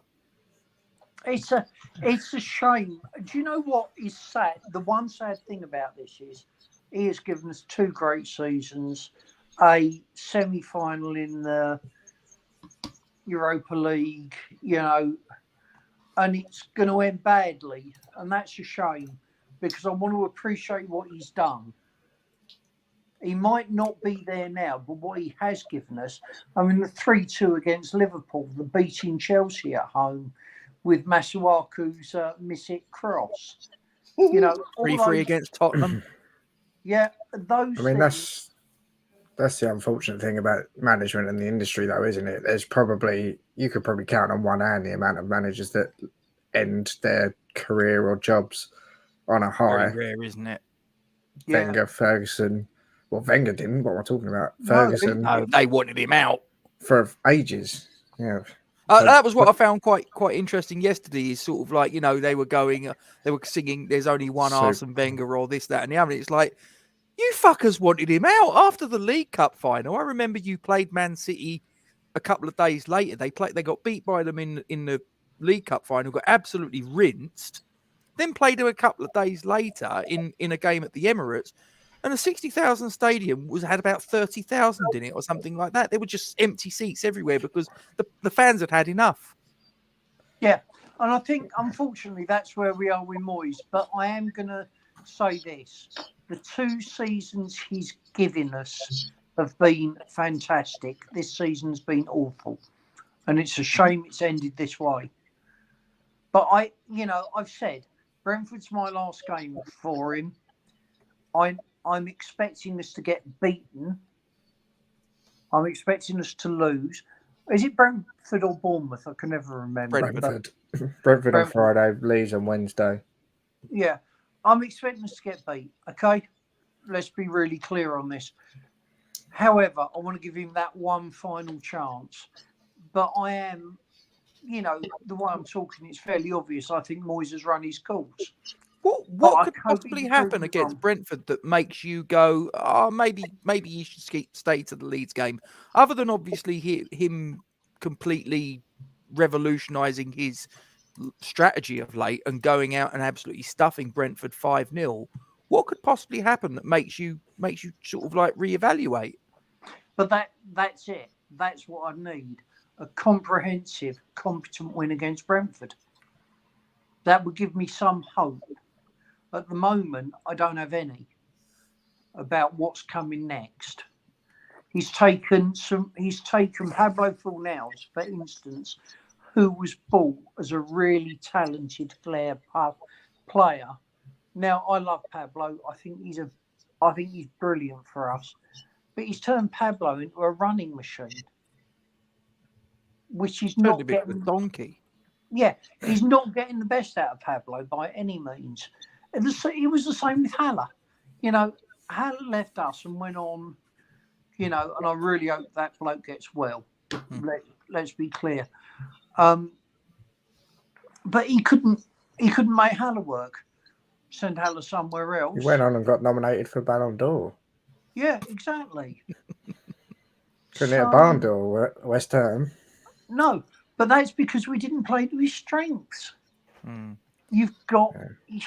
It comes back to what I say. You buy players, you put them in a different position, they don't play well. What do you expect? You didn't buy them on the basis of doing that role. You bought them on the basis of doing something completely different. I'm not actually expecting Moyes to get sacked even after the next 2 games. If we lose the 2, both of them, I'm not expecting that they'll sack him, to be totally honest. I think they're going to. If they do, that would be the banter era is back. We've just had a 6-week pre-season. You give him 3 games and he's gone. That would just be typical West Ham, wouldn't it? As I said, I think they'll give him longer. I think they'll try and give him as long as possible until it turns into. I think it could be really toxic on Friday. If it goes bad, I am expecting it to be. Maybe not on the level of the Burnley game a couple of seasons back when it all kicked off. But I would expect that if we get beat and the performance is as lethargic, as lackluster, as pedestrian as it has been of late, which is what I'm expecting, I think it could get really nasty, the atmosphere. I think there could be some really sort of nasty vibes coming down, and they would have earned it. And I include the players in this. The players, the manager, the coaching staff, they'd have earned it. Yeah.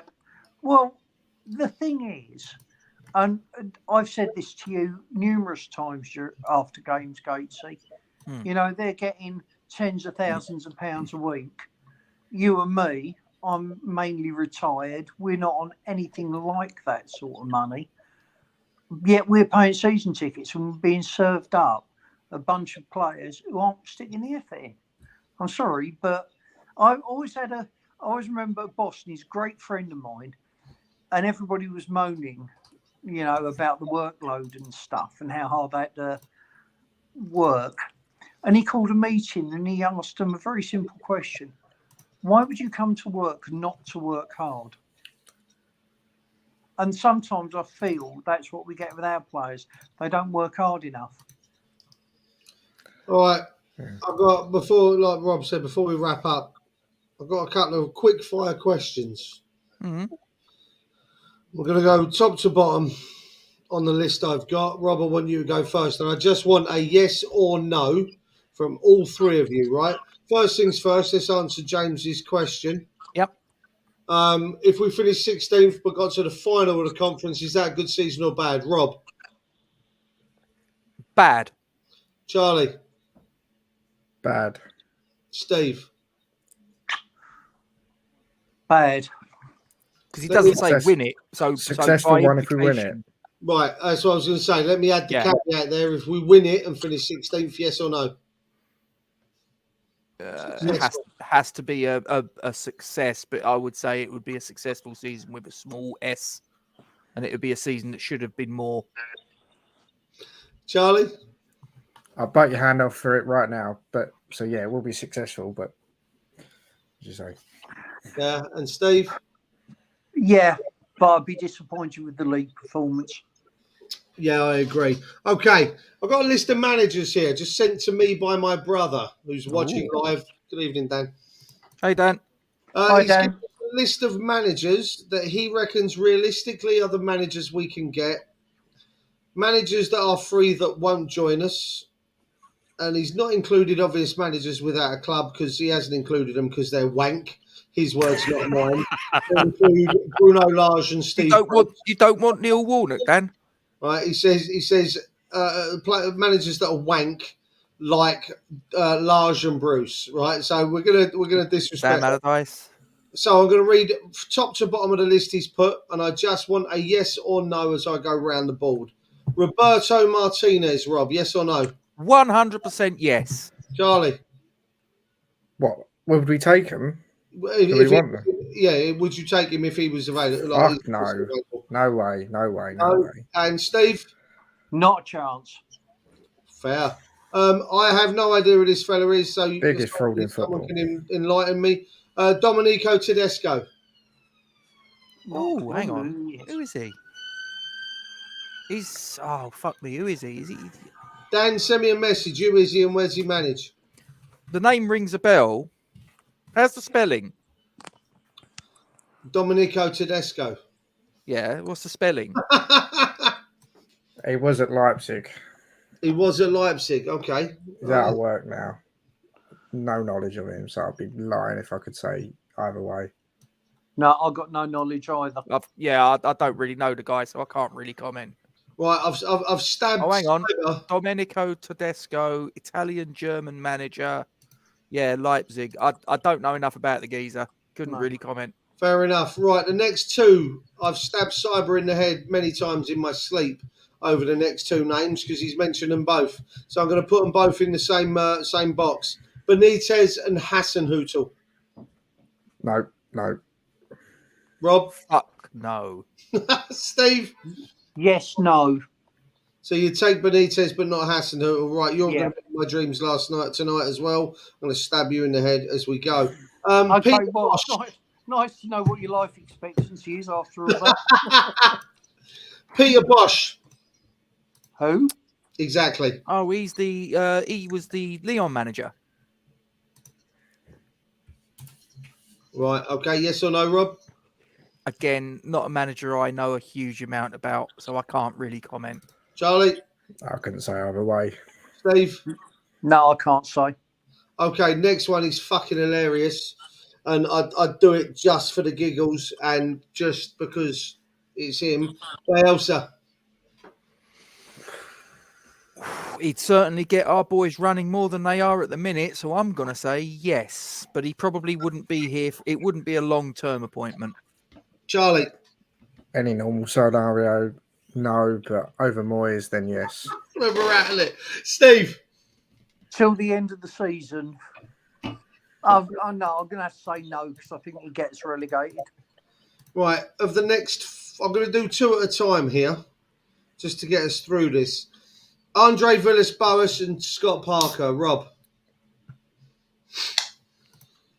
No. Both? Correct. Okay, Charlie? I'd take both. Is it just... Certainly over Moyes. Sorry, are we talking sort of like if Moyes goes or these versus Moyes? Well, it's kind of both. If you have a choice of these, if Moyes goes, really. Parker AVB possibly. Yeah. Because I think that Scott Parker's never really been a success in the Premier League. Neither's AVB, in fairness, but he probably got a bit more experience, and I'd probably say AVB maybe. It wouldn't be my first choice. Parker probably not, with all due respect. Not right now. Maybe in a year or two when he gets a bit more experience. But I don't think both over Moyes. Parker wouldn't be in my top 10 choices. Villas-Boas probably would be in there somewhere. Fair enough, Steve. Possibly for AVB. Big no for Scotty, I'm afraid. Okay, next two. I know where we're going to go with this.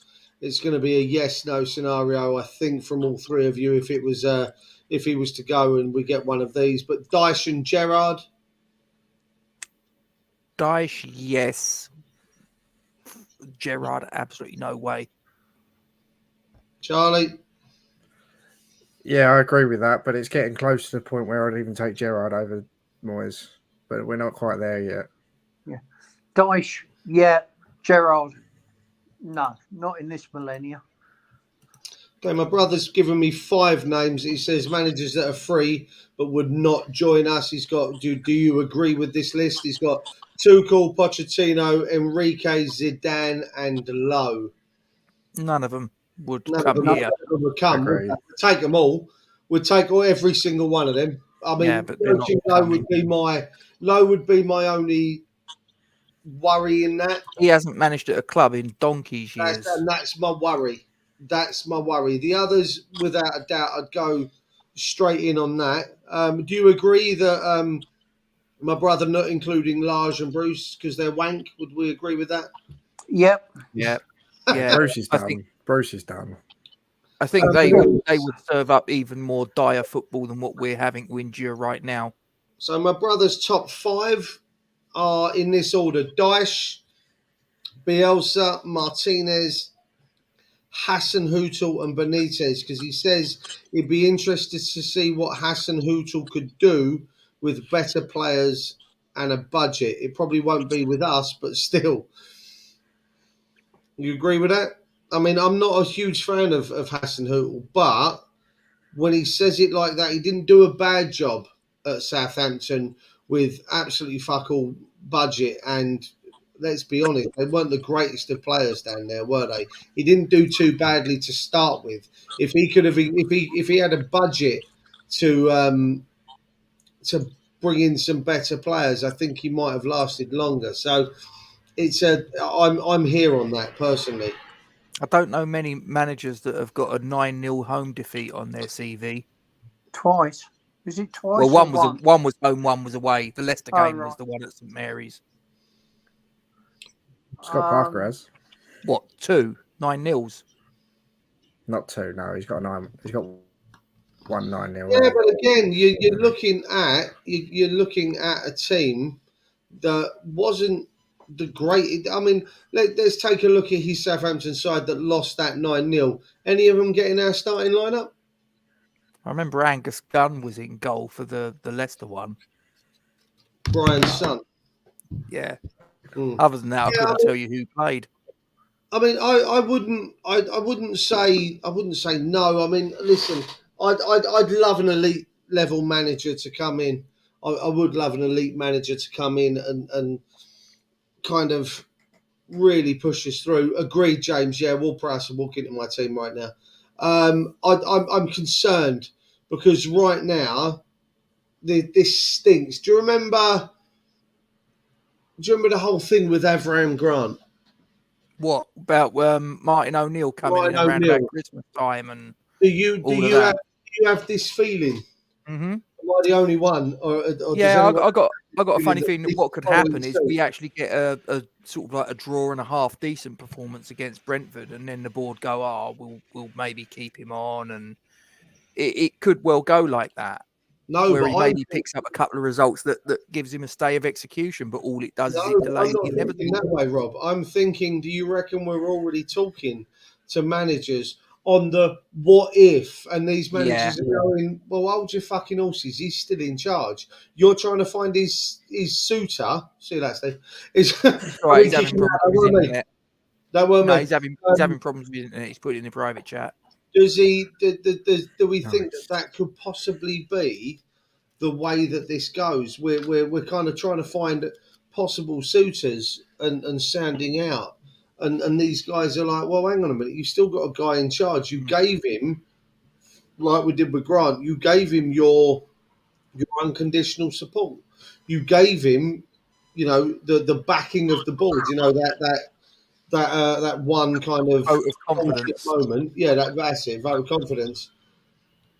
I just have this horrible feeling that we're going down the same road. Everyone will turn around and go, no, because you ain't fucking sacked him yet.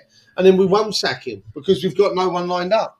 And we've kind of pissed on our chips. And the managers that we would have liked to have got bought in aren't the ones that we bring in. I actually think I'm down the other end of the scale. I think our board probably haven't even spoken to anyone. Probably haven't even had a conversation about it. Because they're hanging all their hats on Moyes turning it round, letting him go for as long as he can, and then it will get really, really bad, toxic. There'll be something that happens. They'll have to make the decision to let him go, and then it will turn around and be like, oh, we're going to have a board meeting in 3 days' time, and we're going to talk about it. I don't think we've spoken to anyone. There was a comment earlier on, wasn't there, that said Kretinsky wants Moyes out. It's Sullivan that's saying no. And I wonder if that's true. I would think when it comes to his investments, Kretinsky is absolutely ruthless. Mm-hmm. Yeah. And it wouldn't surprise me. You don't make the sort of money Kretinsky does without saying, right, that's it. No, you're not working, off you go. No, you have to be ruthless to be in that sphere of business, don't you? We need to remember, Kretinsky doesn't have an overall say. No, David Gold is always going to vote with David Sullivan. So between the two of them, Sullivan and Gold still run this club. They decide what happens. And that's why we will end up with someone like Daesh. David Gold is a big Moyes fan, isn't he? He really rates Moyes. Now, look, he possibly was. Whether he still is another matter. You see, do you guys think that we're going to get sold? Do you think there is any chance of that in April? I personally think that David Gold is very likely to give up his shares, or at least a significant quantity of them, if not all of them, because I think he's at a time and stage of his life, and I've heard rumours, whether they're correct or not, that he might not be in the rudest of health. And let's be honest, he's 85. What do you expect? I won't be surprised, yeah. And I've heard whispers that his family want him, basically saying to him, you don't need this crap anymore. And again, I would completely get that. The girls don't want anything to do with it, do they? No, I don't see David Sullivan going anywhere anytime soon. It all depends on the offer with Sullivan. If it's enough money, he'll go. Yeah, he's already agreed the price. Yeah. It's like everybody. As much as I love living where I do, somebody comes along and offers me $750,000, which is massively overpriced for the house I live in. It's probably double what it's worth. I'm going to take it. because it's stupid money, and Sullivan's got his price like everyone. I think whatever's going to happen is going to happen in the summer. So I think that's a huge part of the fact that they will just let until it gets to the point where it's untenable, which we all have different lines in the sand for that. But I think they will let Moyes go as far as possible. And I think that's one of the reasons why. But if you were Daniel Kretinsky and you got to the end of the season, and like you said, Charlie, the price has already been agreed per share between Gold, Sullivan and Kretinsky. That's already done. Should Kretinsky want to buy any more shares? Now, would Kretinsky want to exercise that option on what could potentially at that point be a championship club? No. I would suggest not. No, I agree. Those at the very worst, those shares are valued of a mid-table Premier League club, if not a European Premier League club. Yeah. So no, they're not going to. He's not going to buy it. But you that price in the Championship. But I think, however bad we've been, he was going to wrap up. So I'm sure you're keen to get to bed. But here's another one. I think is: do we actually think we're going to go down? I know there's no such thing as. There's three worse teams than us. Forest atrocious. Southampton are shit. I'm sure there's another one. Yeah, that's kind of the point, James. I think that, like I say, the minute there's an agreement that the shares are going to be sold at X amount of money, I think the only way that Kretinsky might be interested is if Sullivan and Gold went, okay, let's renegotiate. Now, whether that would happen, who knows? But if they didn't budge and they said no, that's the price that we agreed, take it or leave it, he's just gonna go, nah, fuck it, I'll just stay here, thanks. And not only that, but another point just to make is if you look at a lot of his investments that he has here, there, and everywhere, minority, he doesn't usually take a controlling interest in things. He usually has like maybe a 20% share, a 30% share, but he doesn't, from what I understand, usually have a controlling interest in anything. He's an investor. I think this might be different in that if he's prepared to bankroll it for 64 million, and I've got no reason to not believe what Duke's saying, this is more than just your standard investment, isn't it? It's something he wants. If you like, it's almost like a hobby. And that's not the right word. But if he's that invested in the club, then I think it puts a slightly different slant on it. The only thing I would say to that comment by Hammerhead before is even with David Moyes as manager, I don't think we get relegated. No. We may even win the Conference League. Oh, I think there's every possibility that we get relegated with Moyes. No, I think Southampton, Forest, Bournemouth, I think I've had a bet on them three to go down. I think they're gone. I think however bad we are, I don't think we'll be as bad as them three. And Everton aren't in good shape, are they? True. You look like you're raining on where I'm looking. Looks like it's raining on the left-hand side, right-hand side of your screen, mate. You've got a leak in your studio.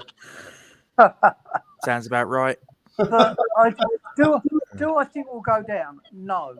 Do I think we should get rid of Moyes? Where I am at the moment, and I'm pretty sure I'll be firmly in this camp after the game on Friday. Yeah, I do. This is what worries me as well. We did have a better team in 2003. Everybody said we wouldn't go down then. Yeah, I'm sorry.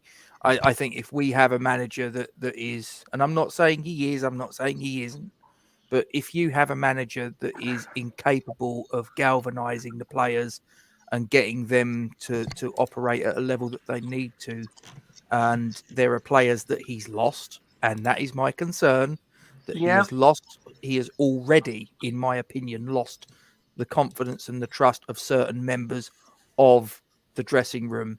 And once that happens, it's like a poison. It seeps and it gets around, and people start talking and all the rest of it. And it's if you've listened to Anton Ferdinand on Hammers Chat on their Patreon, you'll know that when he talks about what happened with Kirbishley. Now, all right, we didn't go down under Kirbishley, but we nearly did.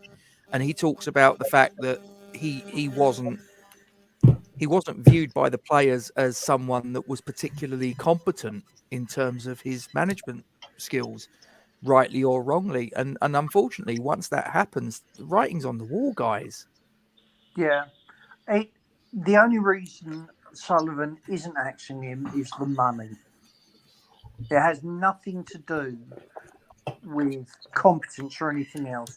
It will be a financial decision, and Sullivan will hope Moyes can dig this out so he won't have to pay out the 50 million. And Wolves, Hammerhead. And Wolves is another one that I think is 100% a must-win game. Yeah, but we won't, because we got 2 must-win games coming up now. We got to beat Brentford. I don't think we will, but we got to beat Brentford, and we got to beat Leeds as well. I'll tell you what, the rest of the games are must-win. I don't think it sounds ruddy stupid, but every game that we play from now until the end of the season, be it Premier League, FA Cup, Conference League, everything's must-win. Everything's must-win, because if it's not, what we're looking at is we're looking at a very dangerous situation. You know, you mentioned there Wolves and Everton. We lose to either of them sides, and shit Creek and Paddle comes to mind. Like, holy shit. We've really got, like, literally, we go into Friday, and that's got to be our final. That's got to be our final day of the season. If we lose this, we're relegated. We go into the game against Brentford in the FA Cup. We got to win this. It's our FA Cup final. We go against Leeds. We go against whoever. We don't matter. These have to be must-win games, because Dickhead, sitting in the hot seat at the club as manager, came out and, I quote, turned around and said, "We ain't in a relegation battle. We're in a battle to qualify for Europe." Fuck off, you absolute Dinlow Scottish weirdo. I'm sorry, you've got that arse about face. We are in a relegation battle. And I said this halfway through the first half of the season, and people absolutely ridiculed me when I turned around and went, "We're in a relegation battle." I said it. And Rob, I think we won 3 games on the spin, and everything looked different. And it did. I think a couple of them were Conference League games, in fairness. They weren't all Premier League wins, were they? I think we won 8 on the spin, and things looked a bit different. Yeah, 4 of them were Conference League games. But we won 4 on the spin, and all of a sudden it was like, okay, well, we've won 8 on the spin. Things look better. No. I said we were in a relegation battle. We won a few games. Things look different. We are in the relegation mire right now. We are only 4th from bottom, or 5th from bottom, because there are 4 slightly worse teams than us on form right now. That's all it comes down to. And if we lose a couple and they pick up a couple of draws or a win and a draw in their next 2 or couple of games, we're fucked. We are then in that bottom 3 and fighting for our Premiership lives. And that dickhead is saying, no, we're fighting for Europe. Yeah, that's 36 points away at the minute, David. You absolute fucking numpty. Yeah. Interesting comment in the chat about Qatar, a Qatar consortium owning all the stuff around the London Stadium. I think China's as well have a lot of land around Stratford. Yeah. China and the UAE own most of London, to be fair. So. In fairness, yes. Yeah. No, I mean, that if we were bought by Qatarians, that then becomes quite a difficult moral position, doesn't it? No, it doesn't, because if they want to throw money at my club and we win a fucking trophy, I don't give a shit where it comes from. I'm sorry, and listen, if any West Ham fan out there turns around and goes, well, maybe not, Because I'm quite happy to admit I'm on the same moral compass as you, Duke. At that point, I don't give two shits. Listen, if the World Cup can go to fucking Qatar, then, you know, bullshit. I don't care. Listen, I'm 44 years old now. I was alive. I was 18 months old when we won the FA Cup. Rob was alive when we won the Cup Winners' Cup and the FA Cup in 64 and 65. And I know you were. Don't lie to me, you lying bastard. Right? I was alive for the Cup Winners' Cup. I actually pointed out, I made a comment 2 years ago coming up on, anyway, when we were doing stuff about Red Bull, Rob. Do you remember? I do. And I turned around and said, if Red Bull came in and they changed their name to RB West Ham and they changed our kit to red and white and they built us, they purpose-built a stadium and they built us a purpose-built training ground and we won the Premier League because we could spend money. Changed our badge. That's already been changed, Rob. Fuck off. They've already ruined our stadium. Our legacy, our history is already fucked off down the road because of the three twats that are fucking in charge at the minute. And by that, I don't mean Kretinsky. I mean the other pair of twats and the gold digging whorebag, right? Allegedly. That's gone. The stadium's gone. The badge has been changed. London make it a brand. That's already gone. The West Ham that we grew up with, the West Ham that we loved, and by that, Charlie, I don't know how old you are. You look about 12. The three of us here, like, mate, I can't. That's gone. Essentially, we've been sold down the river already. So someone else coming in and kind of doing the same thing ain't going to make no difference to me now. If it means I get a trophy and I can say I watched West Ham lift the FA Cup, if I can say I watched West Ham lift the Premier League or something else in Europe, then I don't care. I really don't. Like, Jesus wept. I'd like to say I saw West Ham lift something other than the Intertoto Cup. So fuck off. I don't care. Bring in the Qataris, bring in the Saudi Arabians, bring in Al Qaeda for all I fucking care. Let me win a trophy as a West Ham fan. Okay. Yeah. Well, I'm not sure I go as far as Duke, but I'm driving fucking. You get the idea. Let me win a fucking trophy. Yeah, I'm driving 500 miles to watch us play away at fucking Leeds on the 4th of January, 8 o'clock at night, and then coming back for work. I just want to see us win a trophy. I can see the headline now: West Ham taken over by Al Qaeda. I mean, I've seen the headline before. When it Brentford or there was someone that was linked Forest. That was it. Yeah. Forest, a couple of years ago, they were taken over by someone linked to fucking Al Qaeda or whoever, ISIS or wherever else. Yeah, it was. Yeah, they were. It might even still be the geezer that's there now. It's different for me because I've seen us lift the FA Cup twice. I've seen us in the European final. I can remember. What I'd give to be old. Absolutely, yeah. Well, I like coming in this chat. Retired. I mean, where's the downside of all this? But I don't know. I'd have moral problems if the Qataris bought us, but I'd still go, undoubtedly. I'd still follow us, but I can't support their regime. And no one's asking you to. Just support the club. That's all it boils down to. And I'd like to point out, before someone decides to take some sort of umbrage, and someone will, because that's just the world we live in today. Take a joke, boys and girls. I wasn't meaning that Al Qaeda should take over our great football club. Please just don't, I'm not, behave yourselves, because someone will take umbrage. Charlie's already putting a complaint in. I can see him on his other computer. Charlie's already putting in a complaint to YouTube or something. It's just a laugh. I don't care where the money comes from if we win a trophy. I don't. And I mean that. But it doesn't mean that I'm going to agree with what they do to get their money, as Hammerhead says. Yeah. You know, where did GSB get their money from? Mainly property, oddly.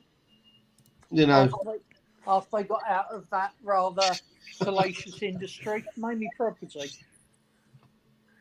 No, it wasn't. It was fucking the Paul Raymond review and shit like that. Let's be honest. It was them holes cut in walls in certain buildings in London that they made their money from. Let's not lie. Allegedly. Oh, there's no allegedly about it. Listen, if the geezer at Benfica or one of them Portuguese clubs can call them the Pawn Barons, I'm going to get on that train as well. Don't worry about it.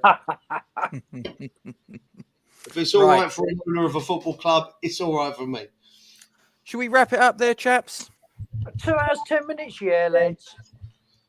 I'm going to press the button on the old promo to give you people that are watching a little bit of a nudge in the right direction. Forge from Iron is proud to support Iron Supporting Food Banks. They are a group of West Ham United fans and friends inspired by the work of other football fan food banks around the country. They collect food and cash donations from Newham Food Bank in Beckton, who supply 7 distribution centres in the borough, 7 days a week, and hand out several hundred 3-day emergency food packs every month to families in need. They are also working with other groups to improve conditions for vulnerable adults and children in the Newham community. They are supported in their efforts by West Ham United Football Club, the WHU Foundation, LS185, London Legacy Development Corporation, Newham Council, the Met Police, Spire London East Hospital, Expedient Security, and a large number of West Ham and football fans. You can help by making a donation to their Just Giving page. You will find the link to this in the description section of the video details in this stream. Thank you for your support. Come on, you Irons. And also, guys, please don't forget, if you haven't done so already, to put a like on the stream. Really does help us out. And if you haven't already done it, make sure you subscribe and hit the bell icon for notifications. Just before we wrap it on the head, I'm just going to finish with this. And it's going to be a one-word answer. I don't need you to elaborate and all the rest of it. Right here, right now. Charlie, Moyes in, Moyes out. Give him time. I'm joking. Out. Duke. Out. Yeah. Steve. One word. Out. I think we're done. Okay, guys. Therapy session same time the weekend, gents? Yeah, I would think so. Why not? Anyway, thanks for joining us, guys. Come on, you Irons. Stay safe. Some of us have got work in the morning. Oh, that thing, yeah. I've heard.